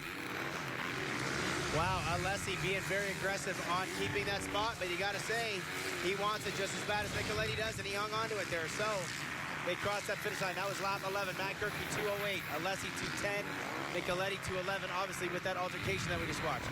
Fasciotti now creeping up slowly on the back of Cole Thompson. He just gained a second that last lap. So battle to look out for Fasciotti and Thompson there, 4 and 5. Fasciotti trying to get back into the contention for this overall. He makes that pass on Thompson that gives him a 2-point swing. He would put himself tied with Gerke there. So it would go to Gerke, obviously, the nod, but anything can happen late in this moto. We just seen Alessi and Nicoletti get into it, so we'll kind of keep an eye on that. Definitely keep an eye on that. The Monster Energy Alpine Star Pillar Kawasaki right now doing good up front. Looking to grab his second moto win of the year. This looks like it's going to give him second overall on the day. Unless, like you just said, Phil Nicoletti can get by Alessi, because then that gives the overall to Matt Gerke. So Matt Gerke sitting in a good spot right here and looking very comfortable. As you see the moto goes on, Gerke's back number gets covered in sand, so he's obviously hitting a lot of powder sand berms out there. There's Thompson, and we're not too far behind him, the number 1, trying to get those extra points, put himself in contention for this overall, because right now he sits with a 41, and the leader, Mike Alessi, with the 44, so he needs every point he can get to get this overall. Yeah, another 2 points would be very, very important for Fasciotti right now, and he is right on the back end of Cole Thompson here as they're getting ready to click off another lap. The boys are diving into the back here. We're just looking to see where Matt Gerke is, and here he comes around that final turn. Gerke still running. See what his lap time, 2:09 there for Gerke, 2:08.8 for Alessi, and 2:07.4. So the third place rider right now. Here's the battle on screen. Well, looks like Fasciotti. We just had a replay, just two different colored bikes, but Fasciotti being a little bit more cordial out there with his riding friends. Yeah, so a little bit, looked like a hit coming off the thing. Fasciotti trying to go for that pass. He can swing under him and get the drive right up here. See if he's got the right, it's all about powering into this corner. Looks like Thompson got a little bit off. Yeah, no, Dylan Wright, sorry. Colton Fasciotti using the Dylan Wright line right there and making that pass. So that right there is going to help Fasciotti extremely here in Moto number 2. Another 2 points that he just grabbed right there. Sound like someone's muffler might have come off out there in this class here. So Nicoletti now, where's that battle? We got to find that front battle. Gerke up over that section. There he is right there. And Nicoletti's got him. He's made the pass, so we're going to wait for this to jumble up the points. It looks like Alessi will slip back in to a third overall now that Fasciotti has made that pass on Thompson. Yeah, and Gerke and Fasciotti would tie, but this would give the overall to Gerke now. What a crazy day here, Kyle. Yeah, so Gerke looking pretty good. But like I said, the number 54, he could be the spoiler here. If he can run down the number 2 Monster Energy Kawasaki, he can help out his buddy Colton Fasciotti, who I don't think they're buddies right now, sharing that red plate. Yeah, no, exactly, yeah. Going out of here. So Nicoletti now looks to be about maybe 6 seconds or so, 7 seconds behind Gerke. Coming down to the wire here, Kyle, we see the two-board is in hand here coming up, so we're going to see if that goes into play here coming out right here for that next lap around once we see Matt Gerke get to that finish line. Yeah, so we're waiting for Matt Gerke to come around. He's about 3 corners from the finish line area, and he's got about 3-second gap. You just see him in there, the end of that sweeper there. Gerke trying to lay down. This 2-lap board with a 3-second gap is going to rejuvenate that number 2, and he's going to really lay it down there and try to bring home an overall for the Monster Energy Kawasaki team. You got to think when he ran into Phil Nicoletti, he probably thought that he wasn't going to be able to get an overall here today, but he stayed in it. Right now, it looks like Matt Gerke crossing that finish line. The 2-board is out, Galdi. The 2-board is out. So these guys, Nicoletti, he was actually slower. I thought he was closer there. So 4.5-second lead for Matt Gerke, and this is the Matt Gerke of yesteryear. We've seen him win championships up here, and he just run into a string of bad luck here on the outdoors and hasn't been able to close up. But this is the kind of performance we're used to out of the number 2 Kawasaki. Really dominant, got himself past Cole Thompson early on, and just consistent, hard laps. Looks strong out there right now, and he's going to try to close this one out. Yeah, going to try to bring home a win here for that Monster Energy Alpine Star Monster Energy Alpine Star Pillars Kawasaki team. Going back through there, Hell's Kitchen coming up there. Get some lap times on these guys. So actually, on off camera, Colton Fasciotti actually has a fast lap time, but he's about 6 seconds down. 6 seconds down from Alessi, and that would definitely help him in the overall and the points chase. So the way the point swings would happen right now as it sits, he had 17 coming in over Alessi. Alessi lost 3 in the first one, making it 20. It would be down to an 18-point lead for Fasciotti heading to Riverglade. Okay, getting ourselves a little cool drink of water. We are standing outside just like the racers right here. Obviously not dealing with the same elements they are, but it is hot, it is balmy, and these guys are putting in work right now. Phil Nicoletti, he's closed in about a second and a half this lap here, so he is still pushing, Kyle. As it stands, though, Gerke, Fasciotti, Alessi are top 3, but we're going to give Phil some love up there for what a great ride. Unreal lines right there, and how smooth he is. For the kind of rider Phil is, very aggressive, same as Gerke, and looks like he's closed in the last little bit. This white flag is going to be like pin it to win it for both these guys, and it looks like they're about same, so about 3 seconds. Let's see if Phil's got anything left in the tank to pour everything out there and try to run down his fellow American of Matt Gerke. So 1 corner to go, and we're going to get that white flag. The shortened moto, 27 plus 2 lap. 26, sorry. Yeah. Phil's right there. Phil is pushing. I wonder if Matt knows he's that close. They get lap time 2:09 for Matt, 2:07 for Phil Nicoletti. So it's a chance. Full second and a half faster here. He's got a chance. He's in his wheelhouse right here, Galdi. And look at the lap or the mechanics there. Give him the signal. Hey, he's right there. Get going. All right, so Phil Nicoletti trying to put in everything he's got into this final moto. He's got nothing to lose and everything to gain by getting these extra 3 points. Oh, a little bit of sauce there. The medaglia tabletop. Little kicker going on in here. He's got to go. He's got 3/4 of a lap and lots of the room to make up. Matt Gerke, a 3-time Canadian champion. He's smart enough to hang on to this thing for sure on that Monster Energy Alpine Star. Pillars Kawasaki, the number 2, trying to...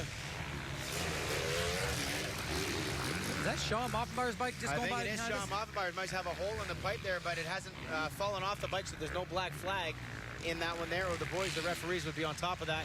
Because if the pipe falls off, that is when I believe a black flag comes out right now. But no matter what, Moffenbauer sitting in that 6th position.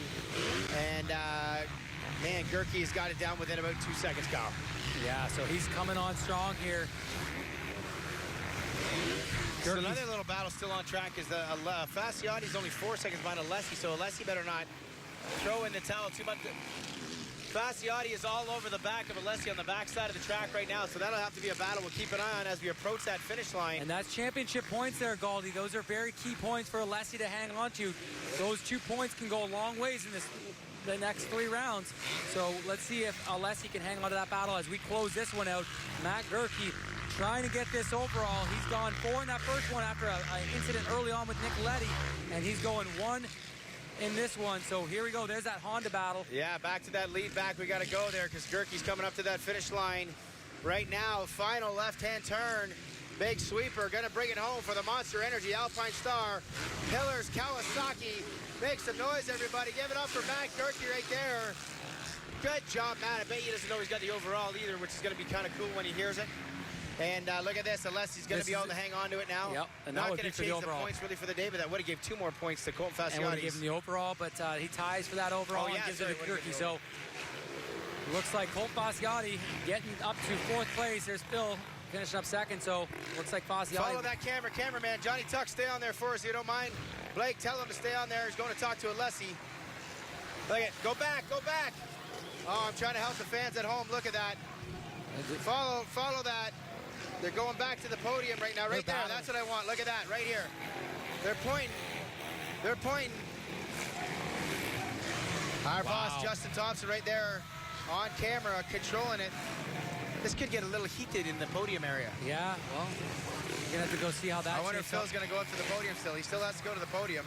We got some stairs. We got some throat slit gestures out of Phil Nicoletti. Wow, it is hot on the track. It's hot in the sky. It's hot everywhere. Time to take a short little break. We hopefully got our camera glitches fixed. I'm going to head to the podium, close out the show. Woo! It's been a great day, Kyle. I'll see you up at the box. Rockstar Triple Crown Series, taking a break. We'll be right back. And we're back. Rockstar Energy Triple Crown live on Fox here. We got the MX Tour just finishing up round number 5. We just seen the 450 second moto there. Matt Gerke getting that win and securing the overall. What a great ride there. He actually ties in points there with Fasciotti. Fasciotti going with a 1-4 and Gerke 4-1. So good to see the number 2 back up on top. His 2nd overall win this year. And moving forward, trying to get back in those points. He DNF'd both motos last week, so a tough go for him. And we got our boy Galdi down there with some of the guys. All right, here we go. Fox Sports Live down in the podium area. The boys are taking a little rest. I'm going to dive right in on these guys. I'll talk to Mike next. Colton Fasciotti, don't worry. Leave that right on there, buddy. Stay cool. Fasciotti, man, what an unbelievable day here. Probably one of the hottest races we may have ever had in Canada. Just tell me how you're feeling right now going after. You're going to get 2nd overall still and gain another point in that championship. Yeah, well, it was definitely one of the hottest rounds I've ridden for sure, and got to give up to my trainer, Todd Shumlick, for just helping me out, prepping for the weekend. We knew it was going to be hot, so we changed up a couple of things, and I felt good at the end of both motos. I think I conserved a little bit too much that 2nd moto at the beginning there.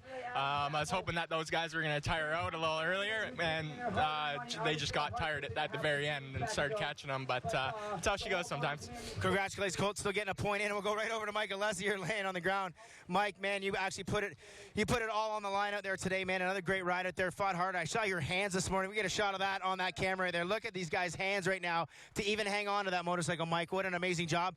Still a great day. You're going to lose only 1 point, though. I mean, that's got to feel good after such a battle out there. Yeah, it's okay.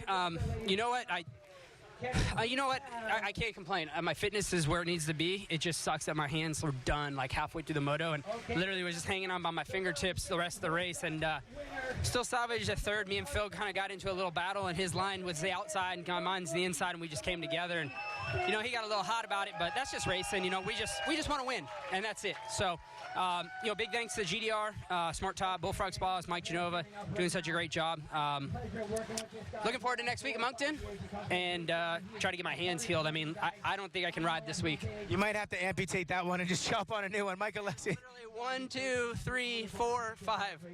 I don't even like looking at that right now. Disgusting. Good job, Mike Alessi, Colton Fasciotti. Thank you so much for that live time.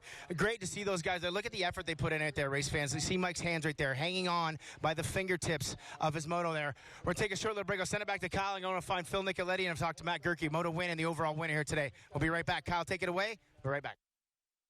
And there you have it. Mike Alessi explaining the situation a little bit with Phil Nicoletti. We've seen a little bit heated in that moto as those guys came together just in that finish line corner. Nicoletti and Alessi's lines coming together. Maybe Phil did not know that as he swung to the inside. Got blown off the track. Still came back and got himself a second place there. Trying to gain back points after he had that almost DNF. The first moto, his radiator completely exploding on him. Good job on his mechanics getting that thing going to be able to salvage a moto, get himself back into that second moto. But looking at that overall, Alessi, another great weekend. He goes 2-3, and he gets himself third overall.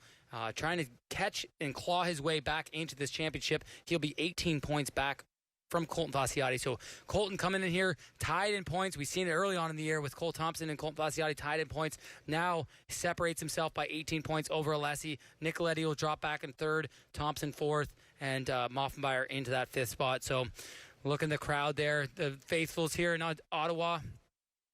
And we got another interview for you guys down with Galdi. D&D Graphics, everyone, thank you so much. All right, live on TV right again. Here we go. We're going to talk to our overall winner here for the day. I'll bring my camera just along this side. Send Phil Nicoletti. Matt Gerke, my friend, grabbing the overall here today. Sorry we put you on the spot right now. We'll let Phil Nicoletti get to the stage for that one. But Monster Energy, Alpine Star, Pillars, Kawasaki. Dude. There's no way in your mind that you thought after running into Phil that you would have probably been able to get the overall here today. What a crazy day, but you earned that one there. Yeah, the first moto, Phil went down, and I was right there. I hit him, and we went down. I got up. I didn't have a front brake because it was bent straight up, but luckily I'm used to practicing like that from my broken finger, so I managed that fourth, and then that moto. I got a good start. I think I passed a couple guys and got into the lead, and then just felt comfortable finally being up front. I haven't been there in a while, and just because of my injury and getting used to the new bike, but I started feeling more and more like myself. It was tough because the heat, and that's the first time I've done 2 full motos since Prince George because I couldn't ride much during that break, but my bike was working awesome. My Monster Energy, Alpine Stars, Kawasaki. Race Tech suspension, Dunlop tires. It was ripping out there. Atlas brace, 100% goggles. Thanks to all of them guys. They've been working so hard to get me back to the top. I want to talk to you a little bit about the heat. Everybody, I just did an interview with Colton and Alessi. They're laying on the ground, spent. Are you spent right now? Are you still feeling pretty strong? I mean, dude, we hit nearly 110 here today. Yeah, I mean, I'm spent. I'm used to the heat from living in Florida, but it's still hot. The heat was hard. The hardest thing on me was... Oh, look at he's got the Alessi hands. Same thing here. Look at this. I haven't been practicing much, so this is the hardest part for me is the hands, but I don't know, the heat was pretty brutal too. It was a tough day. Great job, Matt. Congratulations to the overall winner here. We'll bring Phil Nicoletti right in on the live show here. Phil, wrapping up that second moto, buddy. Doing a great job getting out there and doing exactly what you need to do. Heart of a champion, I'm going to say on that one, Phil. I know you're not happy about it because the first moto kind of a bummer, but you never gave up, and you always constantly show that you want the championship so bad. And then towards the end there, obviously a little bit of something going on with Mike Alessi. You can talk that about, but a solid second moto to recover after such a kind of a bummer one. Yeah, it was that was on me. I just hit a rock going over that tunnel jump over there in the first moto, and it just took my front away out that quick, and that was game over. And Gert hit my bike and blew my radiator apart, and I came in. The boys did an awesome job swapping the radiator in between motos, and I can't ask them to work any harder than that. Swapped an engine between motos, got me up there in time, 38th gate pick, and I rode my heart out. I feel like I could have had a chance at the number 2 if the 800 wasn't riding like a squirrel. So I don't know what that was about. Hopefully everyone's seen it on TV. I just don't know. I don't know what got into him. Punted me pretty hard, but the best I could do is just pass him, blow his doors off, and try and hunt down Girk. But it is what it is. I just like to thank the Rockstar Energy OTS FF crew. They worked their heart out today. And FXR 60 helmets, Alpine Stars. It just everybody, thank you very much, and I hope you enjoyed the show. There we go. Thanks a lot for Phil Nicoletti, the Rockstar Energy OTSF Yamaha team. We're wrapping it up here. Sand Lee, round 5. We're heading to Moncton next week. Same time, same channel, Fox Sports Racing Live, Two Wheels TV app. Do not miss it. We're going east. It's all about the lobster and the Rockstar Triple Crown. See you next week in Moncton, everybody. Clear. Good job. And there you go, Nicoletti. Galdi out down there getting the interviews with Nicoletti. Seemed a little heated, so going to have to keep an eye on that for the next 3 rounds as no love lost between the number 800 and the number 54. You've seen that last corner action there mid-moto. Alessi just kind of pushed him off. We're actually going to jump to a quick commercial, and we'll see you right back. All right, we're back. I thought we were done. Apparently we're not. I got called back in here. Ryan Gauld, Kyle Thompson to close it out. Kyle, oh, man, an amazing day. You could see the interviews there, I'm sure, that I was doing. Those guys are absolutely spent after that ride. Matt Gerke didn't actually look like he was too bad, but yeah, Matt looked Alessi and Fasciotti down the ground got ice on their heads. Phil just looked mad. Yeah, he's not happy. Pissed. He's very, very unhappy with the 800 right there. And well, we have it on camera. You guys were able to see it there. You'll be able to see it in the archive show on the Two Wheels TV app as well. And crazy moto. I mean, not a lot of action, but then it just kind of picked itself up as we kind of carried on, which was weird because we thought everybody was just going to kind of, fit into their slots, if you will. Yeah, definitely Phil come from behind, made some action there. That was cool to see. And then once he passed Alessi didn't like that and kind of put him over the berm. I got to say, I know Alessi said the lines come together, but being an analyst there, I'd say he purposely put it in there. And that's not going to – Phil's going to be able to see that video, and he's going to judge for himself. Maybe he sees it and goes, hey, it's a racing incident, but I don't think he's going to like it. There's no way he's going to go with that. No way he's going to go with that. Well, there you have it. We're going to close it out for the second time. For your overall winners here today, Matt Gerke and Dylan Wright, congratulations to the Honda Canada GDR team and the Monster Energy Alpine Star Pillar team. Big shout out to all the people here at MX 101 Sand Lee Park, all the flaggers, our volunteers, our medics, everybody that helps out. All the Jetwork staff crew, the production guys that got to sit in the air conditioning all day to make us sweat out here doing the job. Kyle Thompson, that beautiful smile. Ryan Gauld here closing out. Next week is Moncton. Do not miss it. Same time, same Rockstar channel, right here. Fox Sports Racing Live. We will see you there.